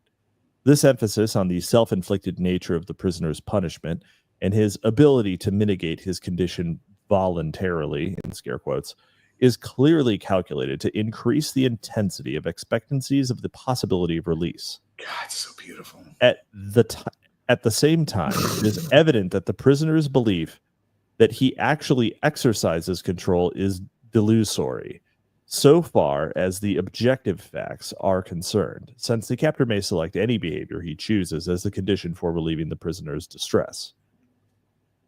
Right. So you're under duress, but because of the way that it's framed, you believe that you actually are acting volitionally. Yes, right? It's beautiful. I mean, this is the same way suspension of belief, and this is wiring the same portions of your brain that are able to suspend disbelief whenever you're reading a novel or something like that, and putting them to the work of rewiring your mind to believe that your torture is self-inflicted and you are the author of making it stop.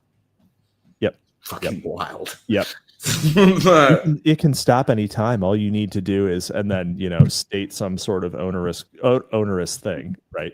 Yeah. So the alleviation of DDD at the time of occurrence of the desired behavior is not so difficult to arrange as one might suppose, and is certainly not the result of any mysterious power of the manipulator.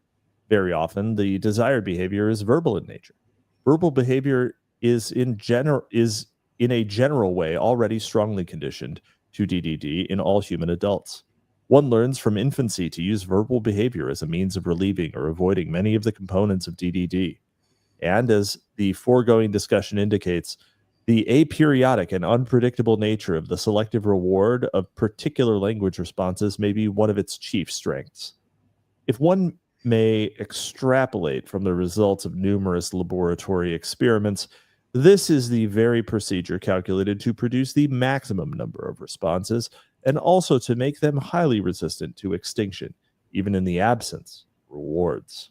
Now, If it's random, then any sort of behaviors that you instill in them don't need to be tightly associated with rewards, right? That's the strength of the randomness itself being aperiodic, right?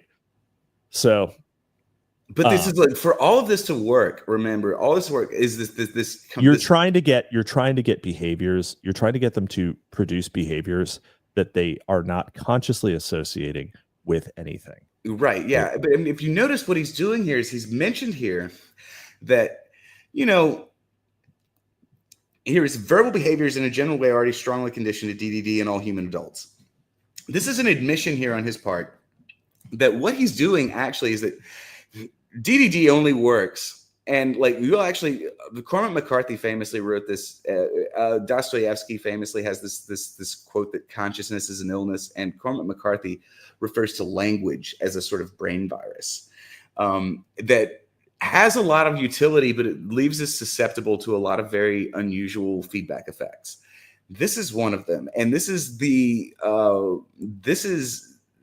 Jolly essentially pointing out that language itself, by virtue of our inundation in language, that we're already, to one extent or another, in an environment where we recognize verbal behavior, and these are not unfamiliar conditions for us. Okay, so like, what else? He's like, all right, the elements of DDD already exist in the noosphere.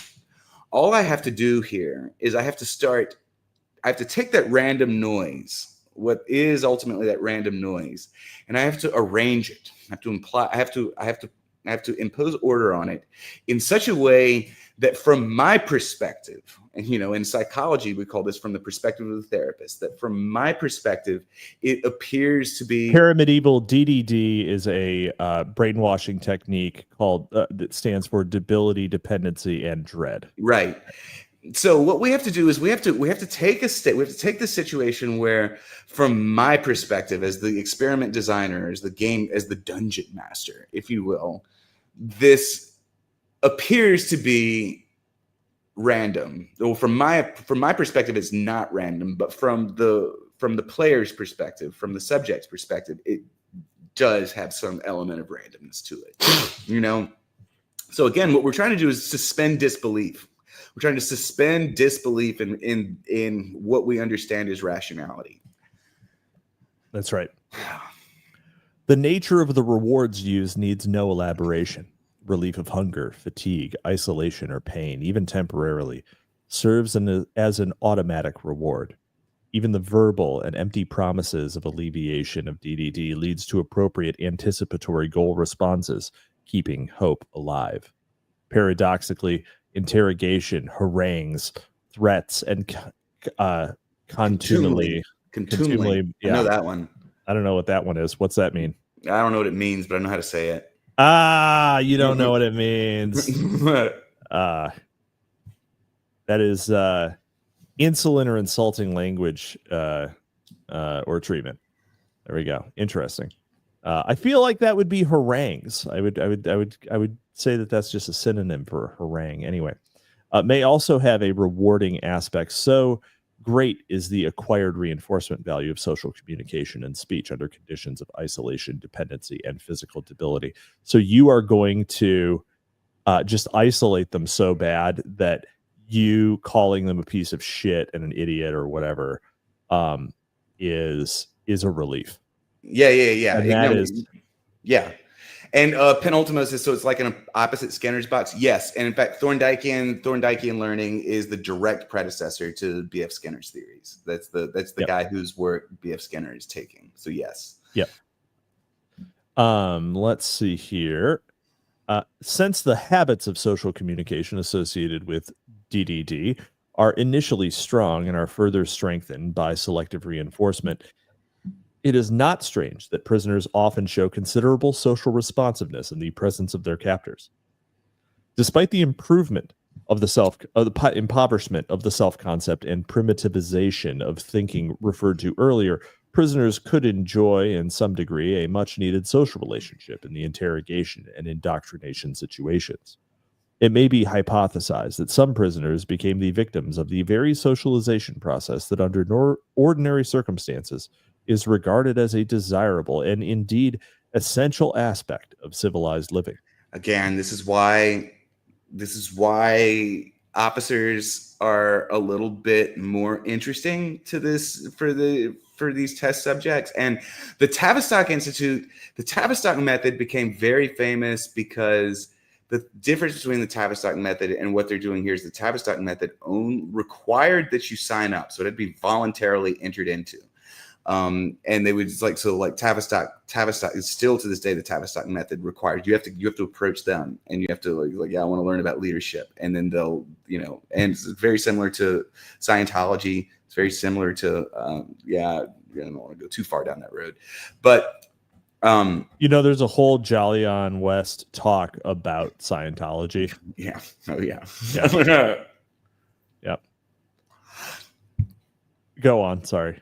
I can't remember. What was I saying? Tavistock. Yeah. Okay. Oh. The fact that you have to voluntarily join. Okay. Yeah. The reason officers and airmen are going to be more interesting is because they're generally going to be highly socialized persons. So this is, we have an over socialized society today. This is like that. The more over socialized the person is, the more susceptible they are to this sort of disruption and this sort of intervention. It's because there are lower hanging. There are a lot more.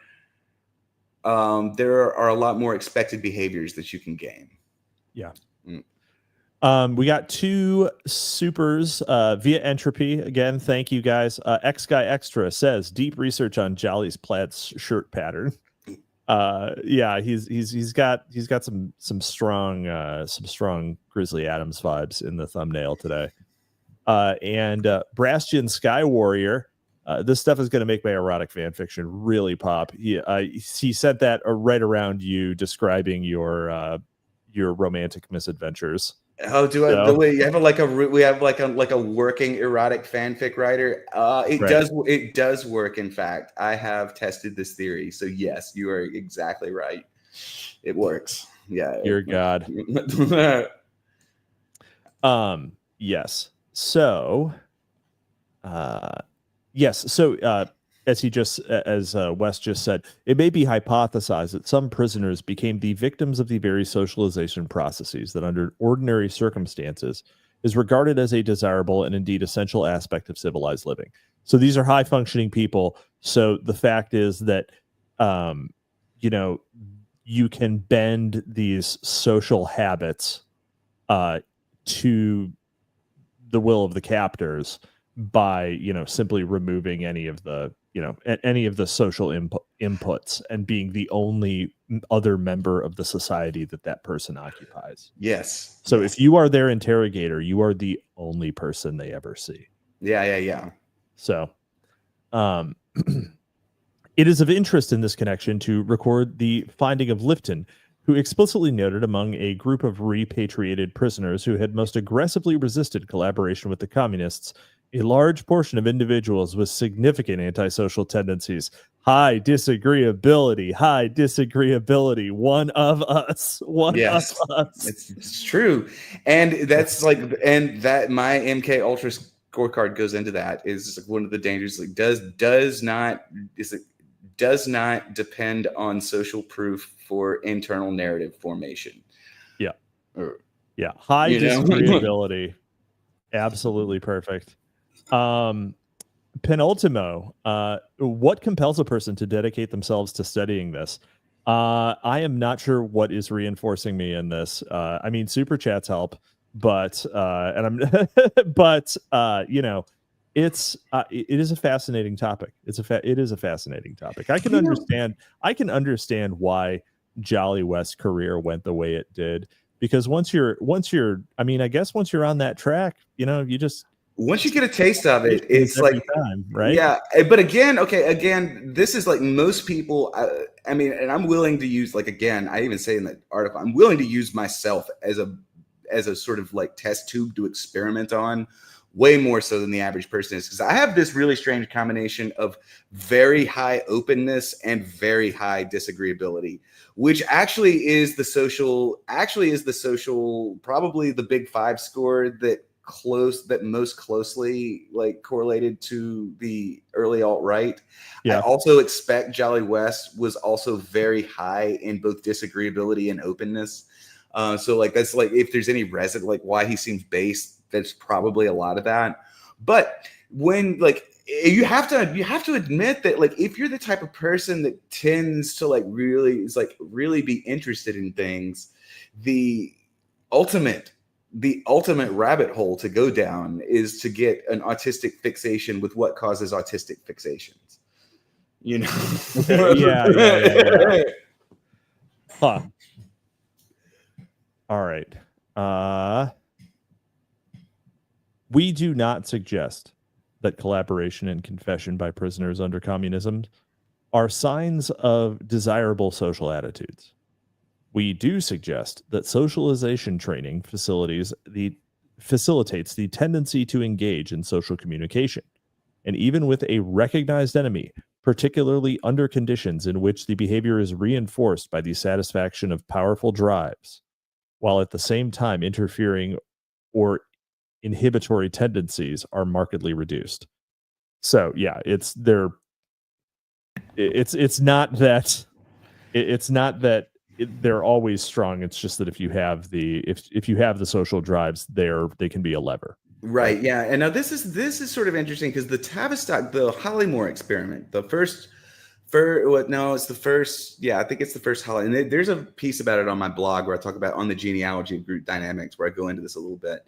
It's interesting that, and this is like when Jolly's talking about how the communists may not have been quite aware of what they were doing, and they probably could have done this more effectively if they had access to our papers, because what Wilfred Bion and the Tavistock crowd learned was that you actually want the presence. There's a way that you can use the presence of a known enemy or a known opposition party to actually swing the feedback loop in your favor. So like, okay, so what these communists are doing, this is what they're not really aware of, like how to more efficiently break people, because they will continuously discourage sort of alliance formation among the prisoners. They'll keep them in solitary. Oh yeah. Okay. They can't become a band of brothers. You can't have fucking Hogan's Heroes in your prison camp. But the thing that that the British learned is that actually, if you let the band of brothers start to form and then you interrupt the process, you can produce a state of disorientation that's stronger than if you. So what you have to do is you have to let it start to, because then all of a sudden this aspect of dread starts creeping into the band of brothers formation process, where you understand that it's something that you are bound to do. This is the Bridge on the River Kwai thing. Okay, you understand it's something that you need to do, but you've also done it several times over, and each time it has been interrupted. So it seems increasingly futile, but you also still have to do it. And so as the ultimate prisoner, as the Jolyon West, this is what he's sort of suggesting here, is that actually if you let them get together and then you break them again, you hit them with a hammer again, you can do it even better. That's right. It's breaking, you got to stab them right in the scar tissue. Yes. Or it really hurts.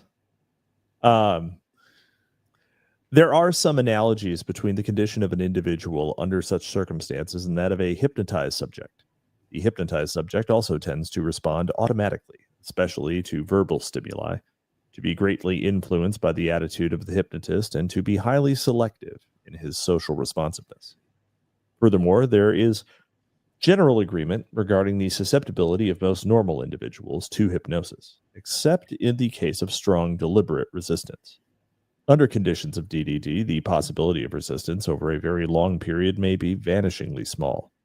As soon as resistance appears, the intensity of DDD can be increased. Thus, at one and the same time, punishing resistance and increasing the influence of the reward when relief occurs. Yes, there it It is. must be remembered that the strengthening effect of rewards, in this instance, the alleviation of an intensely unpleasant emotional state, are fundamentally automatic. They occur because of the kind of nervous system we have, and not in any essential way because of the mediation of conscious thought processes. Yeah. Yeah, it's like we're underneath the rational brain. We're operating directly on the nervous system. Like these are buttons that they're trying to put this in your muscle memory. Yeah, by the very fact that you are a person with certain biochemical traits, this process can be done on you, and there's nothing you can do to stop it. Yeah, it's like, you did that, and you get to go to sleep now. And you've been awake for 36 hours because of all of the noise and like water and people walking in and shaking you awake. Like you get to go to sleep and actually have some rest. Whatever happened, whatever occurred is going to be incredibly reinforced. So, and at a level that is not really not accessible. The strongest kinds of things is what DDD is attempting to instill, which is a complete shift that isn't fully understood by the subject. The subject needs to not understand ultimately that a shift has occurred. Right. So let's see. It's fascinating to me. This is still so early. Markov decision processes are 4 years away from being formally theorized. And that's when MK Ultra is going to really hit its inflection point upward. They're determined. If you know what a Markov decision process is, which I don't understand well enough to explain, you can see the rising tendrils of it here. Okay. And I've never spent this much time in the very early literature. And it's interesting to see what they know at this point and what they don't know. Yeah, exactly. So retention of prison experience. And this is in its absolute infancy, right? Retention of prison experiences and behavior. What is the aftermath of such experiences? The evidence clearly indicates that, except in the case of organic brain damage, such as might result from avitaminosis, the behavior of the typical returnee from communist prisons is normal, in special and important sense that he behaves in a manner that would be predicted on the basis of ordinary laws and behavior. There is not the slightest evidence for the necessity of postulating new or unknown factors or conditions. This does not mean that the experience of imprisonment leaves no trace. Right. Such a circumstance would in itself be abnormal, i.e., inconsistent with the known principles of behavior. In terms of normative criteria, many ex-prisoners are more than ordinarily anxious, defensive, dependent, suspicious, or insecure. Pressed to explain any possibly discreditable acts, they often exhibit a very considerable degree of hesitancy, vagueness, paramnesia, and rationalization. In a word, they behave exactly as one would expect of any individual required to explain and defend his behavior, many determinants of which he is not aware. Right. So it's just like you can tell when somebody's been to jail. It's got that jailhouse aspect to the way they explain themselves. Right. And wait, wow. I can't think. I'm assuming it's German of some sort of Victor Stein. Wittgenstein, I have no idea. Isn't Markov decision processes just a game theory thing? Yes, it is but this is a game. Okay, in formal terms, this is a game where there are rules. There's a set of rules. There's a set of rules underneath the set of rules. A prison is just a game. Any sort of captivity situation is just a game. Yeah. Most returnees remember a great deal of what occurred during their imprisonment. They do not remember everything and may be unable to give a very clear account of their own behavior. Some behavior may appear as strange and inexplicable to the person concerned as anyone else. The explanation of whatever impairment of memory occurs may be found in the laws of forgetting, deriving from both clinic and laboratory. There is no need to expatiate here on the role of repression in forgetting when the material to be recalled elicits anxiety and guilt. But it may be useful to note briefly some of the factors that would influence retention, even in the absence of these emotions. So, it's people don't, people have gaps in their memory, right? Right.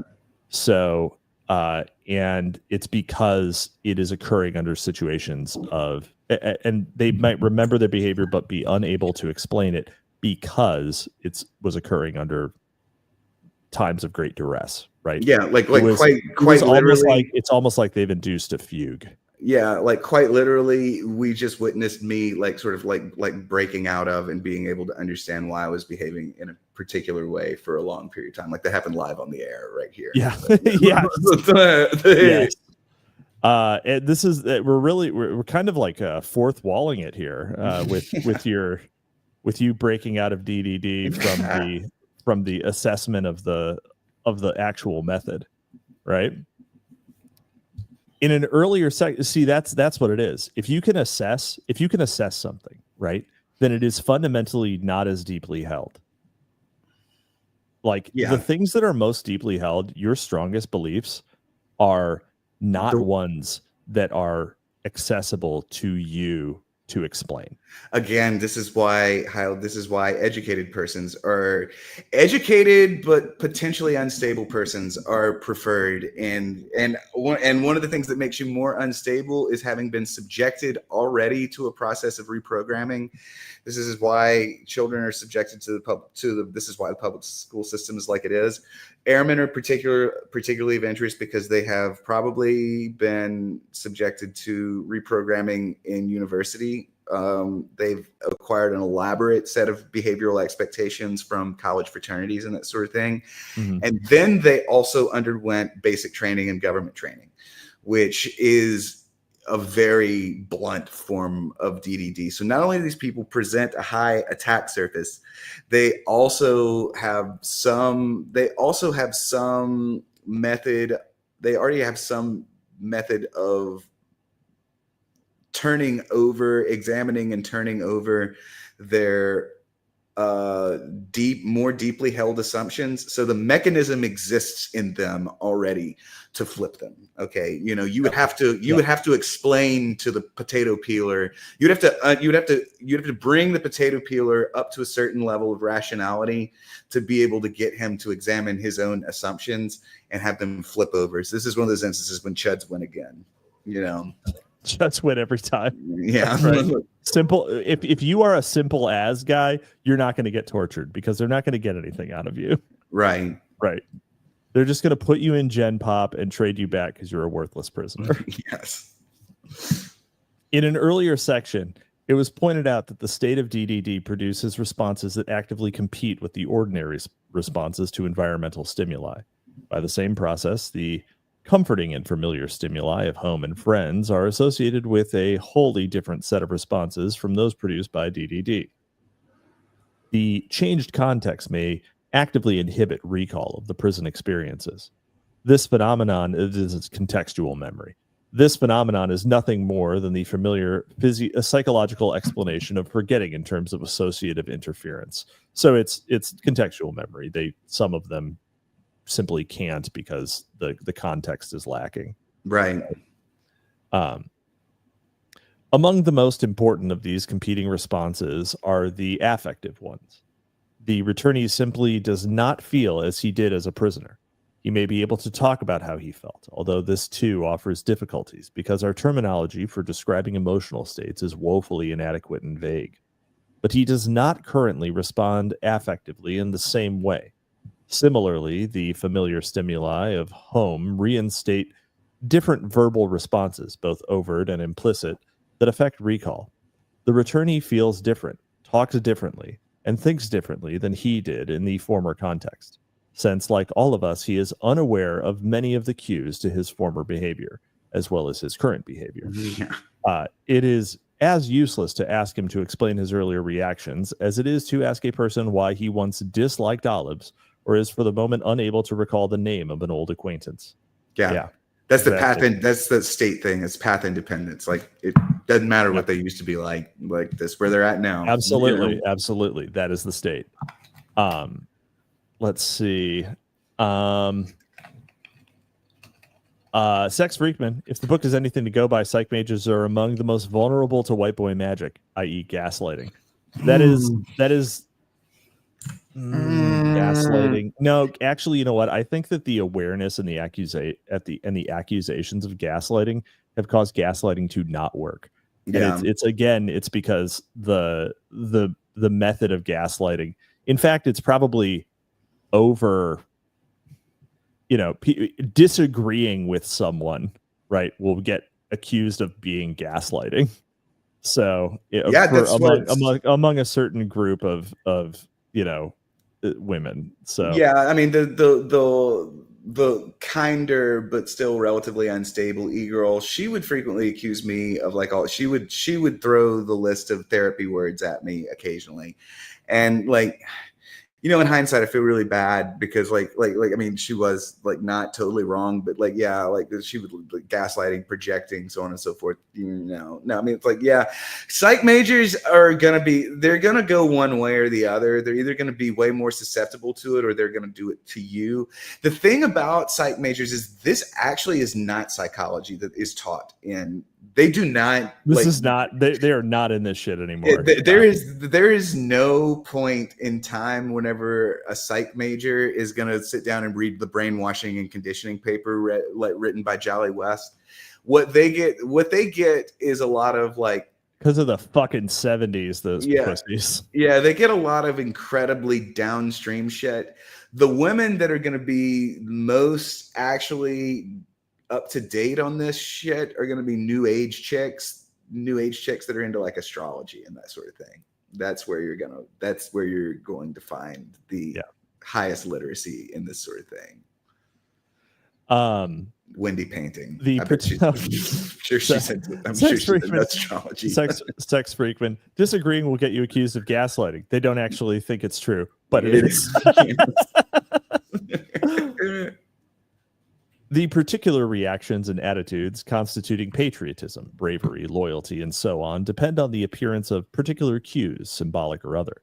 Such qualities are tendencies to respond positively or negatively in varying degrees and combinations in the presence of certain combinations of cues. From this point of view, unwanted reactions occurring under DDD do not represent a different attitude. Rather, the habitual attitude does not appear because the appropriate cues have been removed. Right. Back home, in the presence of adequate cues, the returnee tends to act and feel as he did prior to imprisonment. The state is quite temporary. You have to get everything arranged just right. Context dependent. It is context dependent. Now the real trick is when you're able to deploy DDD at a whole of society scale. So the context that you're producing is the DDD. Right. Yeah. The whole field is saturated. There's no longer a home to go back to. Complete signal saturation. Home is the prison. Yeah. And that is what we live in now. So finally, one must consider the effect on retention of the adequacy of the original impression. Occasionally, the returnee does not remember much because he did not observe much. And a nigga who don't know much don't grow much. Shit. The impoverished stimulation, impaired responsiveness, reduced symbolic activity, and the disorganization of time-spanning characteristic of DDD reduce the clarity and strength of impressions at the time of the original experience, and thus decrease ability to recall. Yeah, again, we're hitting that nail again. In the light of all these factors, whose pejorative influence on retention is well known by students of human learning, it is clearly to be expected that the recall of returnees would be something less than complete and wholly accurate as regards to their actual prison experiences and behavior. Feature: they won't remember what we did to them. They won't remember what we did to them. Yeah. We're going to do things to you that you won't remember we've done. That's right. And that's the point, right? Like if it is effective, if you can't control the entire context, right? Then it's most effective if you can't remember, right? And so then you have a cue that is sort of awaiting its context, which is where you get the idea of Manchurian candidates and triggers, right? Yes. So, despite our resistance to the effects of DDD, and here's where we get the 8 Koreans simple ass. Despite our opinion that the most undesirable effects of DDD are not necessarily permanent or given appropriate social conditions after the repatriation, even particularly long-lived, the general picture of DDD presented in the foregoing discussion is rather gloomy. This is in part because we have emphasized its stressful aspects rather than the considerable resources most persons can muster to oppose them. The many environmental, social, and motivational variables that produce resistance to these effects have not been discussed, but their potency should certainly not be underestimated. As we have observed earlier, the resistance of American prisoners under communism in the face of the objective circumstances detailed above was in most instances notable and in some nothing less than heroic. Our boys over there. I mean, some people, again, but it's going to be a person that intuits what's happening. Yeah. And almost... yeah, someone who can intuit the playbook can become very dangerous. Yeah, not crack as easily. But oh man, there probably are not many. I mean, it's everyone in the chat now is forearmed. Should you ever get put in a FEMA camp, now you know how the DDD works. Yeah, and you'll be able to make sure that you either crack really fast to get out of it and show that you're valueless, or if you want to be a stalwart and not become an apostate, then you know exactly what they're doing. You know exactly what they're doing, and if you can apprehend something, if you can understand and analyze something, then it is inherently less powerful. Something that is unobserved. Like not just not understood, but something that you can't even access. And I would also, if I can interrupt you, but I would point out that the person who is very capable of resisting it. This is Ernst Junger's theoretical anarch, and he is theorizing his concept of the anarch in response to totalitarian behavioral control. And if you remember, he was way into the LSD. So he's he's someone who's, again, he's intuiting exactly what's going on, and he is theorizing the shape of a person that can resist it. This is literally what Ernst Junger is talking about. And this is why they hate him so much, because that's what he is. He's not really a Nazi or anything like that. He's like a person who he theorized this character, the anarch, which is the one that does not get triple D, Yep. The one who is completely, well, it's more of an autarch, right? They're in their own shit. Was I talking over you? My cat yanked my cord. You were not talking over me. Okay, yeah. It is evident that there are great individual differences in susceptibility to DDD, even under conditions in which the level of DDD itself could be reasonably regarded as constant, i.e., not a differential factor. To state the point somewhat differently, there are unquestionably a number of variables whose values differ from person to person, affecting the degree of resistance to the effects of DDD. The question may then be raised whether the potency of these variables might not be increased in any given individual. We believe they can. So this is how you beat it. This is how you counterplay. Now, don't necessarily take all of this to heart because it is Jolyon West telling us, but it's young Jolyon West, so he doesn't know how much of this shit he's going to be doing. Yeah. Right? The statement, every man has his breaking point, contains a germ of truth, but like other bromides, is liable to misinterpretation. It does not mean the breaking point is fixed for every given individual, so that nothing can affect it. Such a view is scientifically indefensible, if not meaningless, since it implies that some kinds of behavior are unlawful, i.e., not affected by variations in any of the antecedent conditions. Furthermore, this is him talking about state. This is him talking about states, yeah. Furthermore, the term breaking point is itself misleading.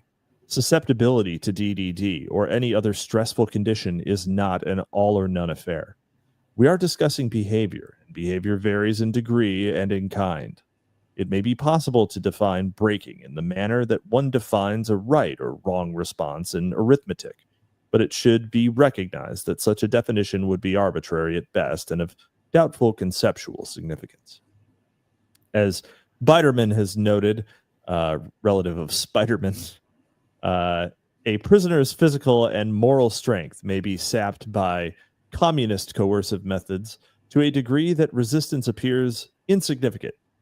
But however feeble his performance, motivation to resist usually persists, and it shows itself as circumstances permit. So there's always this, sort of he sounded resurgent.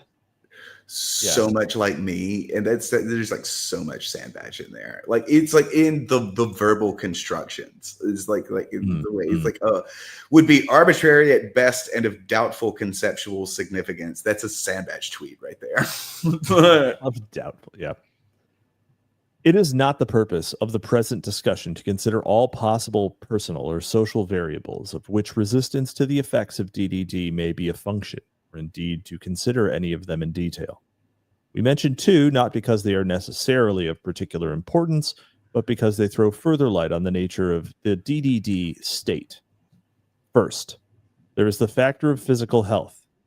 Other things equal, there is probably a negative relation between degree of physical health and vigor on the one hand, and susceptibility to DDD on the other. Debility can be postponed longer, dependency fought against, and the self-concept maintained more easily if bodily well-being obtains. Second, there is the factor of initial or chronic anxiety. No matter what anxiety is due to, the higher the anxiety level, the greater is the possibility of rewarding behavior by its momentary reduction. Contrariwise, a low level of initial anxiety should retard the growth of dread component of DDD and at least indirectly affect some of the antecedents. For example, the reactivity to pain. So yeah. Well, so if you're robust and confident, it's just gonna be harder to torture you. It's going to be, it's interesting the words he chooses here, though. He's not just terribly interested in physical health, but I will say this, that the woman who did it to me was also very constraining in terms of like food.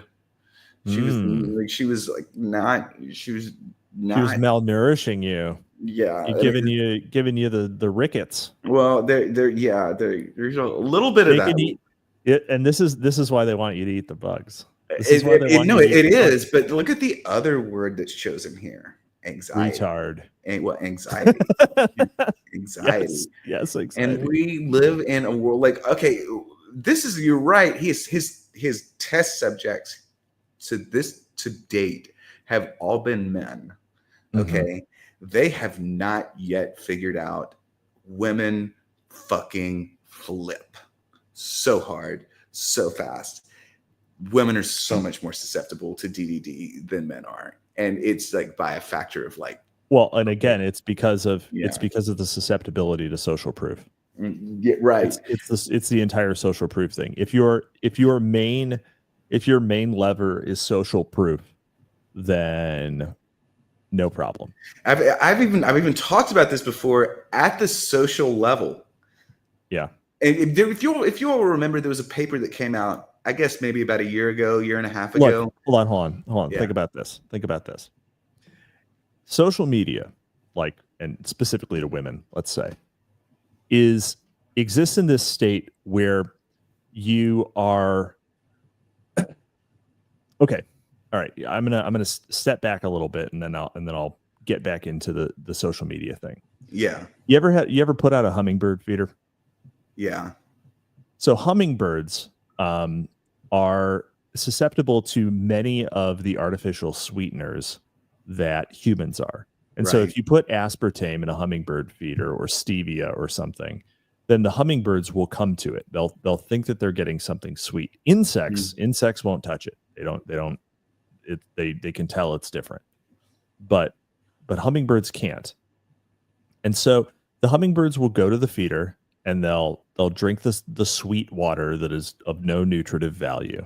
Right. Right. And they'll keep coming back, and a hummingbird could starve to death extremely quickly. And that hummingbird will be dead in a day. Damn. And so don't do that, because hummingbirds fucking rock. Yeah. And you'd be a fucking psychopath Yeah. if you did that. Kill But fucking hummingbirds. but for women, that is social media, because you have this theoretically perfect kind of social proof generator that doesn't actually give you any sort of socialization. And so they're constantly trying to prove and measure up to this hypothetical, group of women, right, who are out there. But they can't actually ever really get reinforced. The dopamine hits of like getting likes and shares and stuff, that is not real socialization. That is the sugar water, and it causes people, and women more than men, to get basically socially malnourished. It causes them to waste away and get anxiety, because they're doing all of these things that they're told by their by all of the healthy sort of conditioning that they experienced, that they're told should be reinforcing it, and they're not getting the correct kind of reinforcement. They're not actually getting the reward. That's actually sort of fucking fascinating. And I would point out that men are okay on an individual basis. Men can be broken. Yeah, it's like it can be done. Like if you start scaling horizontally, it actually becomes too resource intensive. There's one particular group of people that it is actually impossible to positively break as a group. You could probably see where I'm going with this. If you'll remember that about a year and a half ago, there was a paper. Start the tower. Yeah, go on. There was. Well, no, it's. I know. Oh, they're tough too. They're hard too. Oh man, now I'm there's two prongs here now. Yeah. Okay, if you'll remember, about a year and a half ago, there was a paper that came out that identified explicitly one demographic as problematic, and Sure. they labeled them hierarchical white men. And like on the like social graph, as a group collectively, straight white men were separated from the pack by like every other demographic by like 3 sigmas. Like it was like a totally different peak that was being registered. Men, especially heterosexual white men, and I think this is probably at one point this was probably true of black men as well, but it's not anymore. They got really quickly. it's too resource. I mean, it could be done. Okay, James Lindsay didn't get broken. James Lindsay got broken with a payment of several $1 million. Okay. Yeah. Okay, he didn't get broken, but he got bought. You had to buy him. You have to buy him. Yeah, exactly. Okay, but there is a way that you can do it. It's actually less. They eventually figured out it's less resource intensive to break men collectively than it is to break women and indirectly manipulate male behavior through sexual selection. And that's why this is the Daniel Patrick Moynihan paper famously concluded that Black society is incredibly matriarchal, and then if you look at who are all the community organizers in sort of Black spaces, it's almost always going to be women. Okay, and this is you could really start to see this being done at a social level, even in the white world. Corporate culture, which we've already talked about, inordinately favors feminine social patterns and elevates women higher and higher and higher. But if you consider corporate culture to be a neural network with gradient descent pattern, women are going to more efficiently climb to the top of it than men are. All other factors set aside. And this is a very important, actually, I'm glad we're having this discussion. This is a very important thing to understand, that the way you're like a member of this sort of phalanx of men, and they're largely online or Old Glory Club, everything, that sort of thing. This is one of the reasons that the incel problem exists, because what has been done to women is they've been so actually triple D'd, and they've been so behaviorally manipulated, and they've been so sort of psyoped or whatever, that their natural tendency to assort is totally busted. And they are ultimately because their tendency to just they'll all break out in the same sort of cry at once. Yep. The only thing that affects straight men, the only real efficient attack vector that you can use to manipulate straight men is their desire to fuck women. That's it. It's the only chink in the armor. It's highly reliable. Yeah, it's one of those buttons. It works. So it's like one of those things, you can kind of even be aware of this. And on a one-to-one basis, you can even kind of explain to women what's happening to them. But, as a group, men can't be broken. It's kind of why they had to pay the gays. Yeah. Well, see, this is one of the things. These papers, this is 19. This is a little early for it, but over the course of the 60s, you're going to start to see these different identity groups are going to start getting manufactured through these social processes. And the first one is queer theory. Is the first one. The first one that comes along is you got to get them on. You got to get them on the reservation. Yeah, you get everybody on these black of all the different grievance studies. The university, the if it has a studies department in the university, that's an identity that has been MK Ultra'd into place to slowly whittle down the block of people that are resistant, leaving, and sort of by process of subtracting every other piece of the pie, you've surrounded the one demographic that you can't break and have effectively neutralized them. And that's how that's how the encirclement happened. The story goes like this. This is where you're at right now. Oh my God, this is just a clip from Zulu. Anyway. Thus, techniques for promoting health and decreasing anxiety in those who may become prisoners are probably of great importance.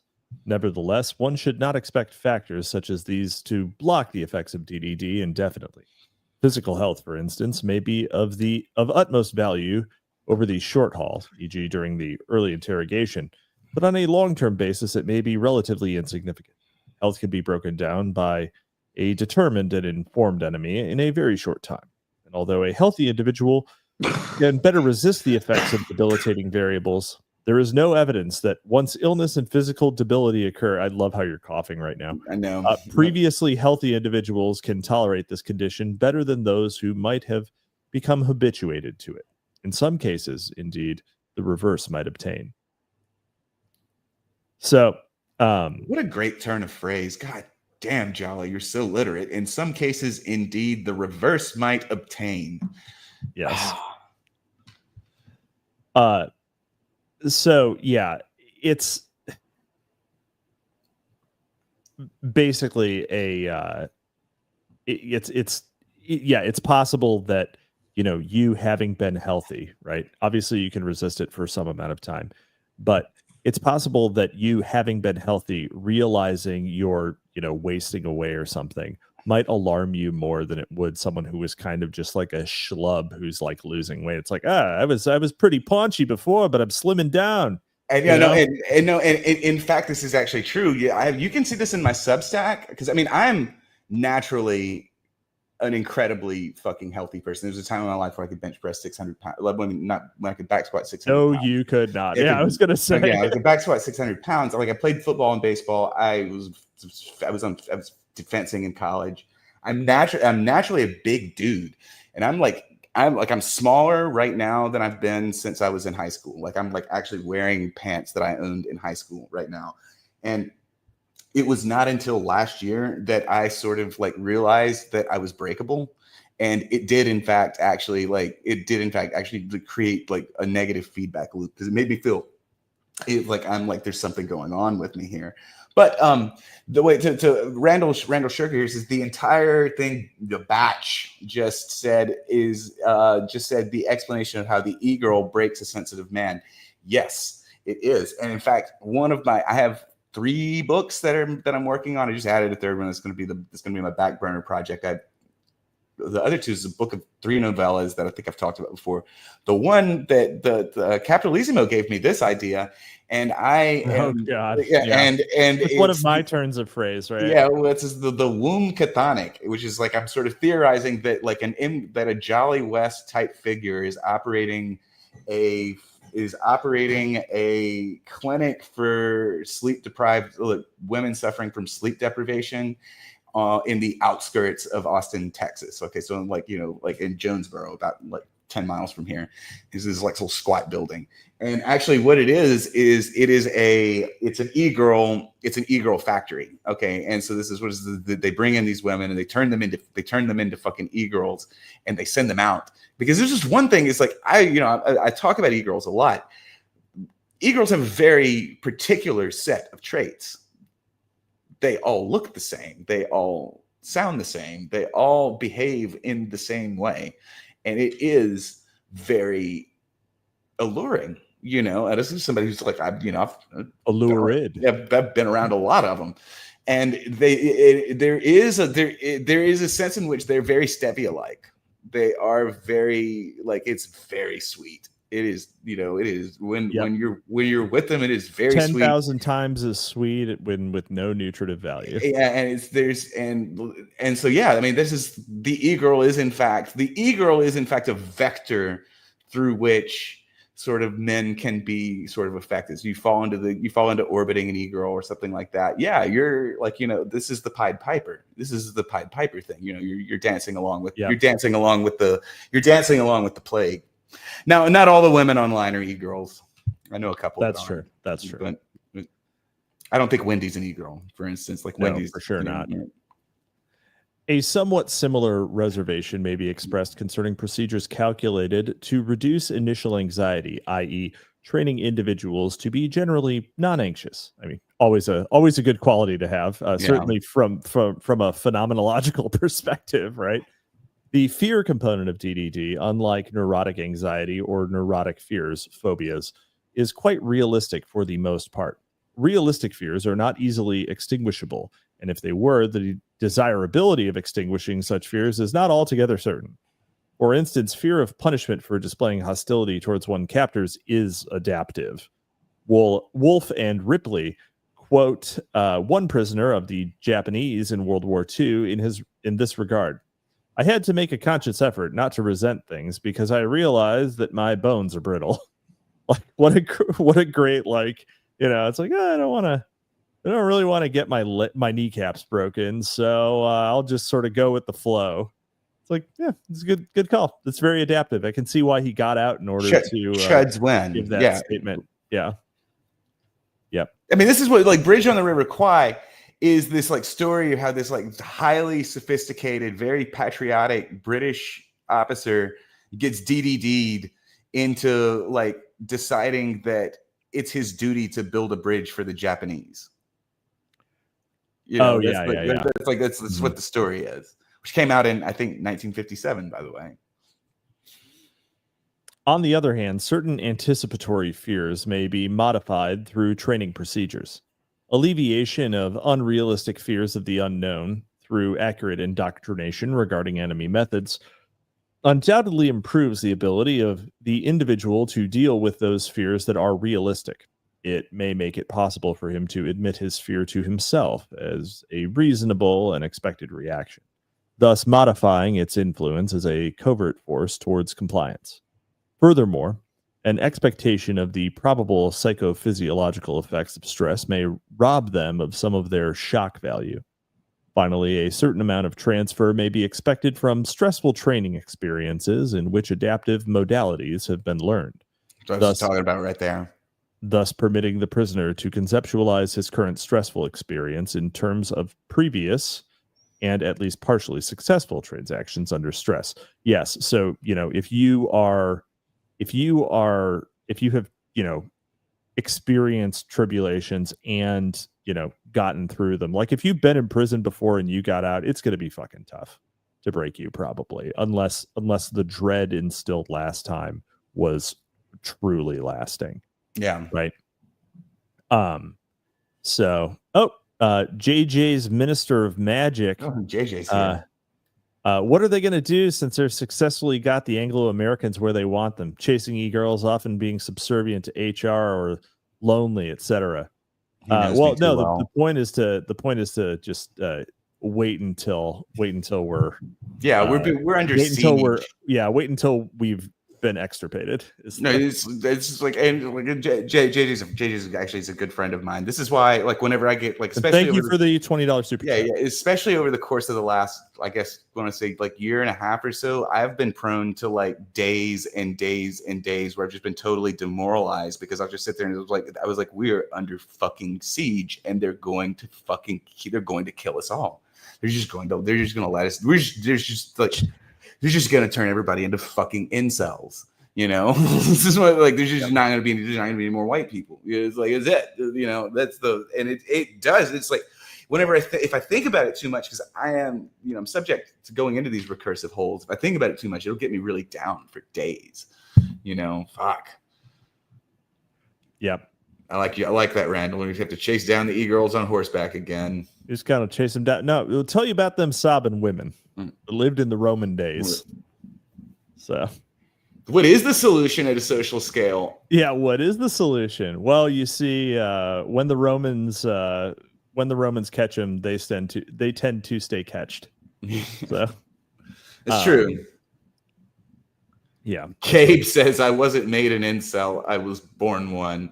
I imagine things like that in a Russian accent. I think Gabe has plausibly never been inside even his own mother's vagina. Yeah. Test tube Gabe. Test tube Gaby. Test tube Gaby. Yeah, well, the thing about the TFR is that it's actually going down for literally every population, and it's dropping for blacks faster than it is for American white people, which is wild. I mean, like the Bill Gateses of the world have decided we've had it with all these blacks. You think? I don't think that they actually have a handle. I don't think they understand how that lever works. They can reduce. I think they can reduce, but they can't increase. Which is obviously a problem. Yeah, JD says, got my black pill, I can sleep. Now, how does that fit into the MK Ultra project? This is the DDD. This is DDD writ large, is what we're talking about. That's right. This is the DDD concept. This is the one of the theses of Library of Mass Destruction is that MK Ultra individual manipulation tactics have been learned and generalized to sort of in a like less acute but more pernicious and ubiquitous way, informed the way that social control via media was achieved, which is one of the reasons why the United States seemed so cohesive in the 90s and aughts, and why the rise of social media caused its disintegration. And then, subsequently there's like an attempted correction to use these very heavy-handed methods, but they're not actually like, the regime is not great at controlling social media, obviously. Their methods were seen as heavy-handed because we had a free internet for a while, especially Internet 2.0. And but rather the social control methods were also used by private industry like Facebook, and the other pioneers of engagement algorithms for their own private profit. And that caused externalities like the types of anxiety that I was talking about. I don't think that's intentional. I don't think that like the rise of female mental illness and anxiety was in I don't think it was intentional. No, it's emergent. Yeah, it was absolutely emergent, but it quality, is a factor that they said, okay, there's innocence to a certain they point. realized it was happening. Obviously, Cambridge Analytica, and even before that, Facebook was running tests to see if they could. Right. So what my buddy Swampus, the guy, I was like, oh my god, he worked for Cambridge Analytica, and I went to go see Country Band with him last night, and he'll get drunk and start trying to do this shit to people, and I'm always like, dude, amazing. It's not gonna work on me, dude. It's not gonna work on me. I see what you're doing, Swampy. Yeah. You know what I'm talking about, don't you? Yeah. Okay. Yeah. All right. Still, it would be foolish to disregard the fact that some of the elements of DDD represent a pathological organic state, some consequences of which are probably innately determined. To the extent this is true, one cannot expect to achieve a great degree of prophylactic successes in regard to the effects of DDD, any more than one can reasonably expect at the present state of knowledge to prevent some of the undesirable consequences of lobotomy. JJ's, what are some of the next couple books y'all might cover? Don't be coy. Actually, and thank you for the $10 super chat once again, very generous. We are already going to be doing None Dare Call It Conspiracy by Gary Allen.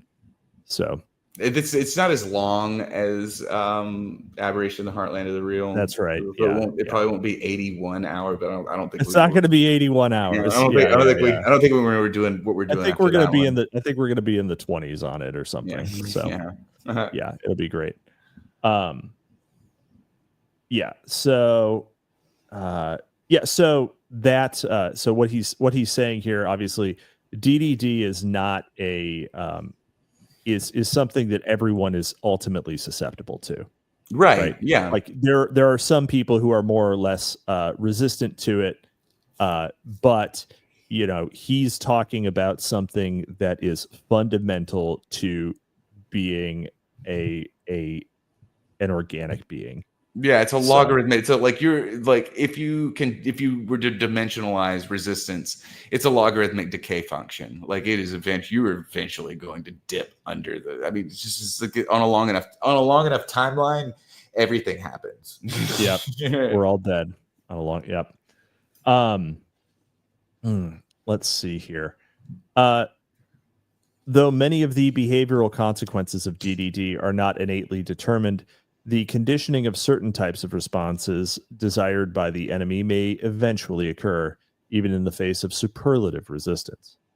One of the conclusions that may legitimately be drawn from the present analysis of the circumstances of imprisonment under communism is that if a prisoner's state of DDD reaches a truly extreme degree of severity, and it cannot now be predicted whose ability to resist will be the most effective in combating DDD, and if he lives, he probably cannot be expected to resist indefinitely.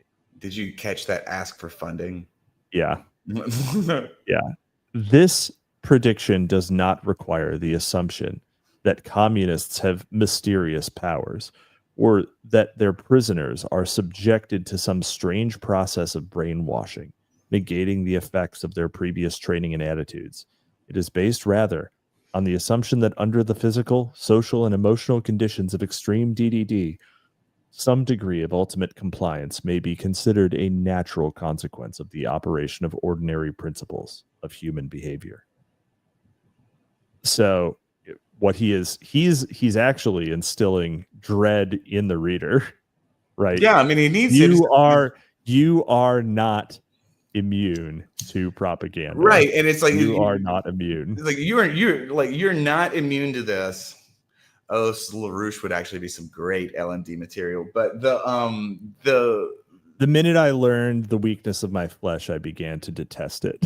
Yeah, no, exactly. But it's like there's this low key thread. I mean, and it's actually a thread that he started in the initial paragraph, and he occasionally returned to, just to, it's like somebody playing the banjo, hit that drone string every now and then to remind people it's there. He keeps saying, he's like, the communists did this. He's like, I'm not sure if they know what they were doing, but they'll figure it out eventually.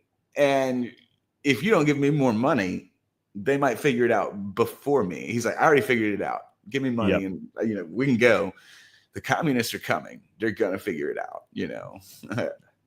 Yep. All right. Summary. We're actually, we're in a little bit of danger of ending early. I don't think we're gonna. I hope we don't do that. But everyone need those super chats. Remember, we do have an entropy. They don't just. I love all of your generosity, but don't pay Google if you don't have to.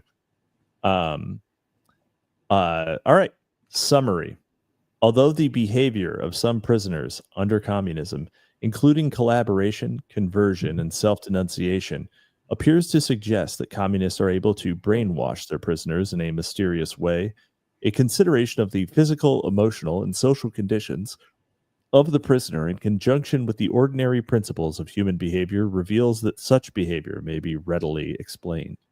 The state of the prisoner may be described in terms of the concepts of debility, dependency, and dread, DDD, and some of the behavioral principles explaining the effects of DDD state derived from learning and conditioning phenomenon.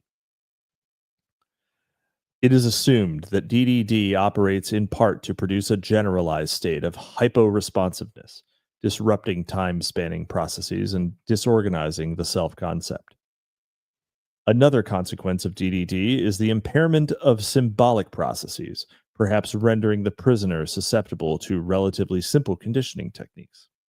The intermittent nature of DDD leads both to the expectancy of relief, i.e., hope, and to the reinforcement of specific kinds of verbal behavior. The latter effect is facilitated by the fact that social communication is already strongly conditioned to cues such as those produced by DDD as a result of normal socialization training. One of the really interesting things about that is that hope, the idea that you might not just suffer unto death there. That is the critical thing that makes it work, which means that the function of if we're going to extrapolate from his statement that this is a pathological organic state, right? Hope too in this conception is an organic state, right? Right. Yeah. So no. It's one that's conventionally okay. So it's one that's Oswald Spengler. You would always say that optimism is cowardice, and these are these people who were subjected to this these very early forms of this they're more willing to talk about sort of resistance. Hope is a kind of there's actually, in Lord of the Rings, this is the first Lord of the Rings reference ever made on the air.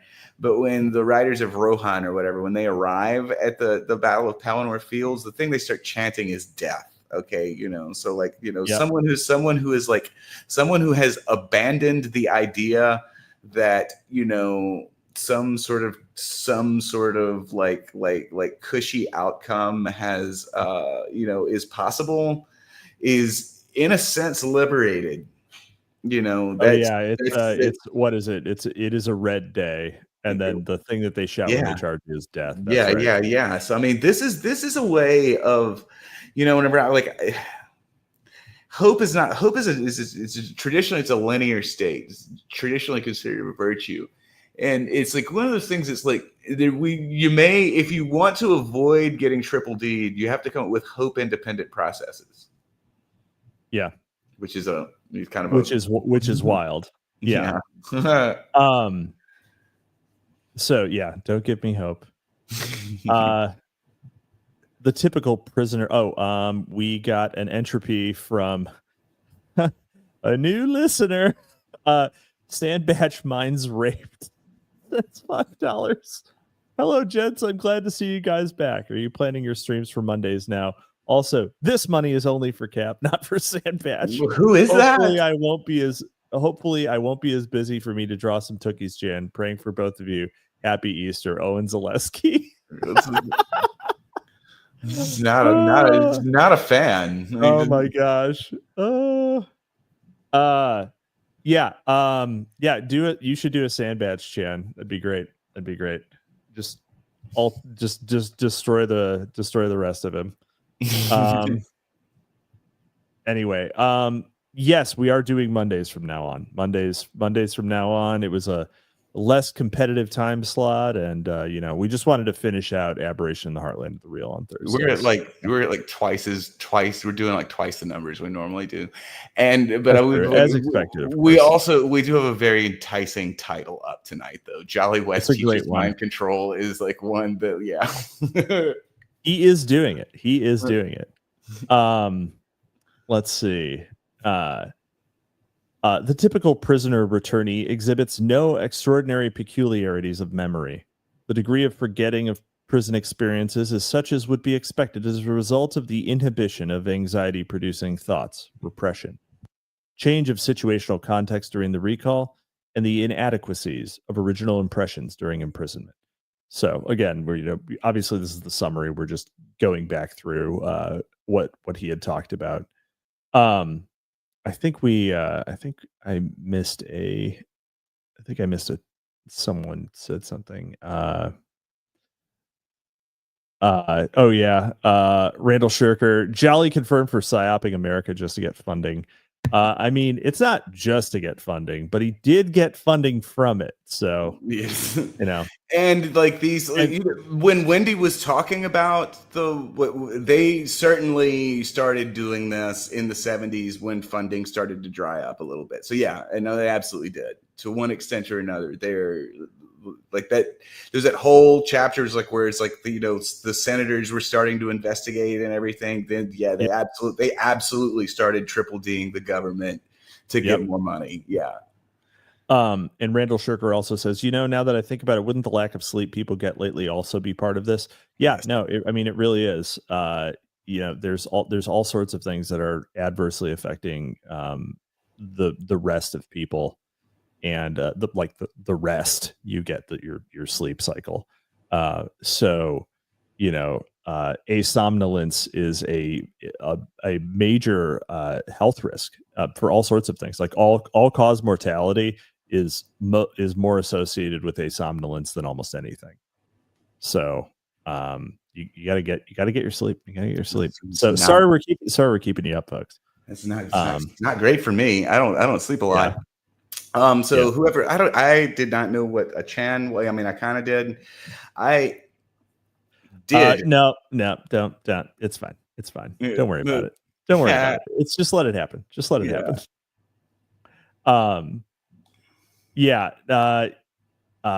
Freakman, no, to be immune to DDD, you just have to be okay with seething if your hopes are eventually crushed. This man is powered by pure seethe. There's no cope left in him. No cope, no hope, only seethe. That's right. I mean, rage will do it, I bet it's the deal tragedy of lack of sleep for Black women. Unfortunately, probably the demographic that sleeps better than anyone else. Oh yeah, no kidding. No kidding. Except for the apnea. Yeah. Resistance to the undesirable consequences of DDD is a matter of degree and may be modified by such factors as physical health and level of initial anxiety. Nevertheless, factors such as these cannot reasonably be expected to provide more than temporary respite. Through various defenses, a prisoner may postpone the development of extreme DDD for a long time, perhaps indefinitely. But if a prisoner's state of DDD is extreme, and if he lives, he probably cannot resist indefinitely. Far from furnishing proof of the operation of some unnatural process of brainwashing, this eventuality is a predictable consequence of the operation of laws of normal human behavior. So, yeah. Also, manuscript received May 17th, 1957. Revised manuscript received July 12th, 1957. Published like a month later. Like, very fast. Yeah. Very fast. Well, I mean, like ARCs have papers that like publish really quickly. Yeah. Yeah. I don't know that this was ever subjected to any. I don't know what. There's probably not any really. There's probably no peer review process. You know, like how are you? Maybe not. Yeah. Who's going to conduct the peer review on this? Right. Exactly. I don't know. Let's send more of our boys over there. Also, I want to point out the first reference in here is from R.A. Bauer, Brainwashing, Psychology or Demonology. Sounds fucking spicy. Gonna have to look that one up later. Yeah. So, I mean, that's it. Now you know. Now everyone knows the process of DDD. We talked about it so much in Aberration of the Heartland of the Real, and you have the paper on DDD. I want everybody that rode along tonight to get like a special talisman, because actually you actually have just been gifted with like special knowledge that like almost none of the population actually has. Like, yeah, it's called that talisman is called a St. Jude Thaddeus medal. I'm wearing one right now. Really? Yeah. Me too. Yeah, no, I always wear one. He's my patron saint. But nice. I was actually thinking about Micah Pohl whenever like EL says Micah Pohl wouldn't dare watch this, and I'm like, yeah, I was like, Mike would be all fucked up. He wanted to contribute. He made the edit for the intro. Yeah, he made a badass edit. It's so good. It's so good. If you weren't here for the beginning, I encourage you to once we're done, rewind the stream, have a listen to the intro because it is fire. Although we do have a good outro too. So why would Randall wants to know, why would you willingly give us this information knowing that we will only use it for making Twitter seethe? Well, I mean, I think, yeah, we can have a little fun, but no, I mean, this is actually just quite serious. In my world, I'm like usually like accustomed to like, you'll see me just like, you don't know about MK Ultra? What the fuck is wrong with you? But like, I like will forget that like, it's like me, like 1,000 people that did too much acid, like, and like a bunch of schizos, like King Salmonfish probably knows all about it, that sort of thing. But like the number of people in the world who are get off without it. Yeah, and the number of people in the world who are actually aware of these processes is vanishingly small, and it actually is a very powerful thing to. I mean, I say this as somebody who got thoroughly fucking triple D, as we found out tonight. But I did enjoy discovering in real time, like you trauma dumping in real time. That's exactly what I did. As you discovered what had occurred in your life. That's exactly what the fuck happened. Y'all get me a lot of ways that way. It's like anytime I do a cannon fodder with Hudson, it's like partially a Sandbatch therapy session. Yeah. I mean, yeah. God. Let's see. Randall Sugar. All I got is that I will need way more crack before I fully grasp this shit. Oh yeah, no, you'll get DDD'd immediately if you get on the crack. it'll just occur from all of the debility. You'll be super suggestible. It's called the you'll just be unreliable. So drama dumping is the fourth and fifth D. That's right. God, this has been a great one. So we will see you next time. Once again, Mondays 7. How fortuitous that that brainwashing, conditioning, and DDD, that the paper was exactly the correct reading length for an episode of Library of Mass Destruction. It's almost like it was planned that way. We had to get like we did quite a bit of digression, but it was good. I think it was good digression. But I mean, obviously we always do quite a bit of digression. But you know, I looked at how many pages it was, and I was like, oh yeah, that's like we're like right on target. So, oh man, JJ's, yeah. So yeah, weird scenes inside the canyon. That one's been covered a lot. Yeah, Dave McGowan. The problem is that Dave McGowan, much as I love Dave McGowan, yeah, like he's kind of been covered to death. So it's like that's a great one. Like I don't know. Maybe we should read Chaos or something. You know, Chaos would go pretty well. Jolly West is in it, right? Yeah. So Gabe wants to know who I think Jolly West's favorite poet was. I know the answer to this question. Oh yeah, well, so do I, because I told you. Well, yeah. Who does Gabe think it is the question. He's just not going to respond now. He's on his own. It's Lord Byron. Yeah, it is Lord Byron in his hallucinations book. It was William Blake is a good guess, but no.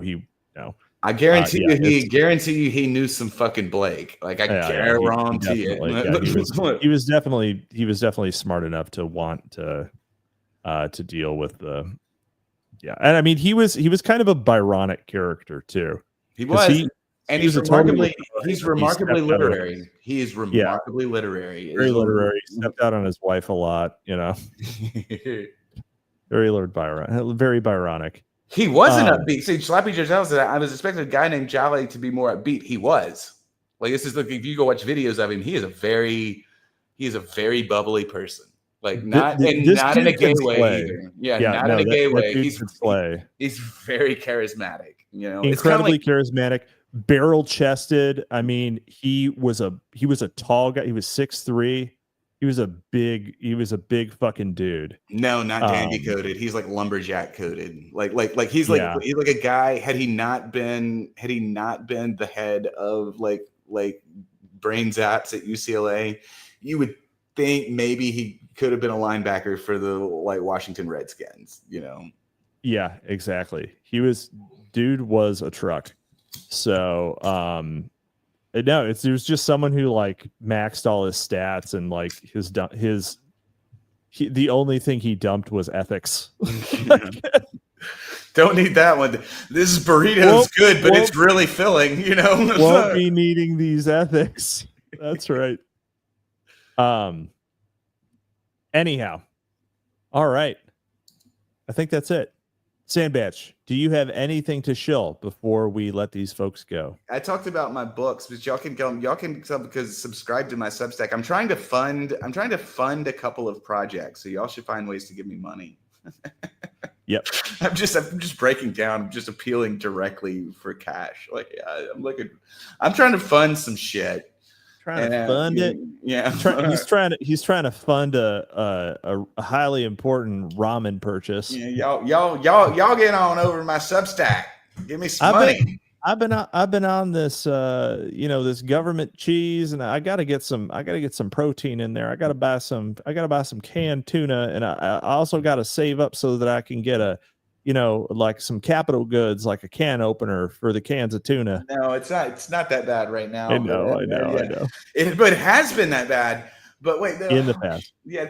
All right. No more poverty shilling. No, there was something. You have an actual thing? There was something that came to mind, but then it's gone again. It's gone again.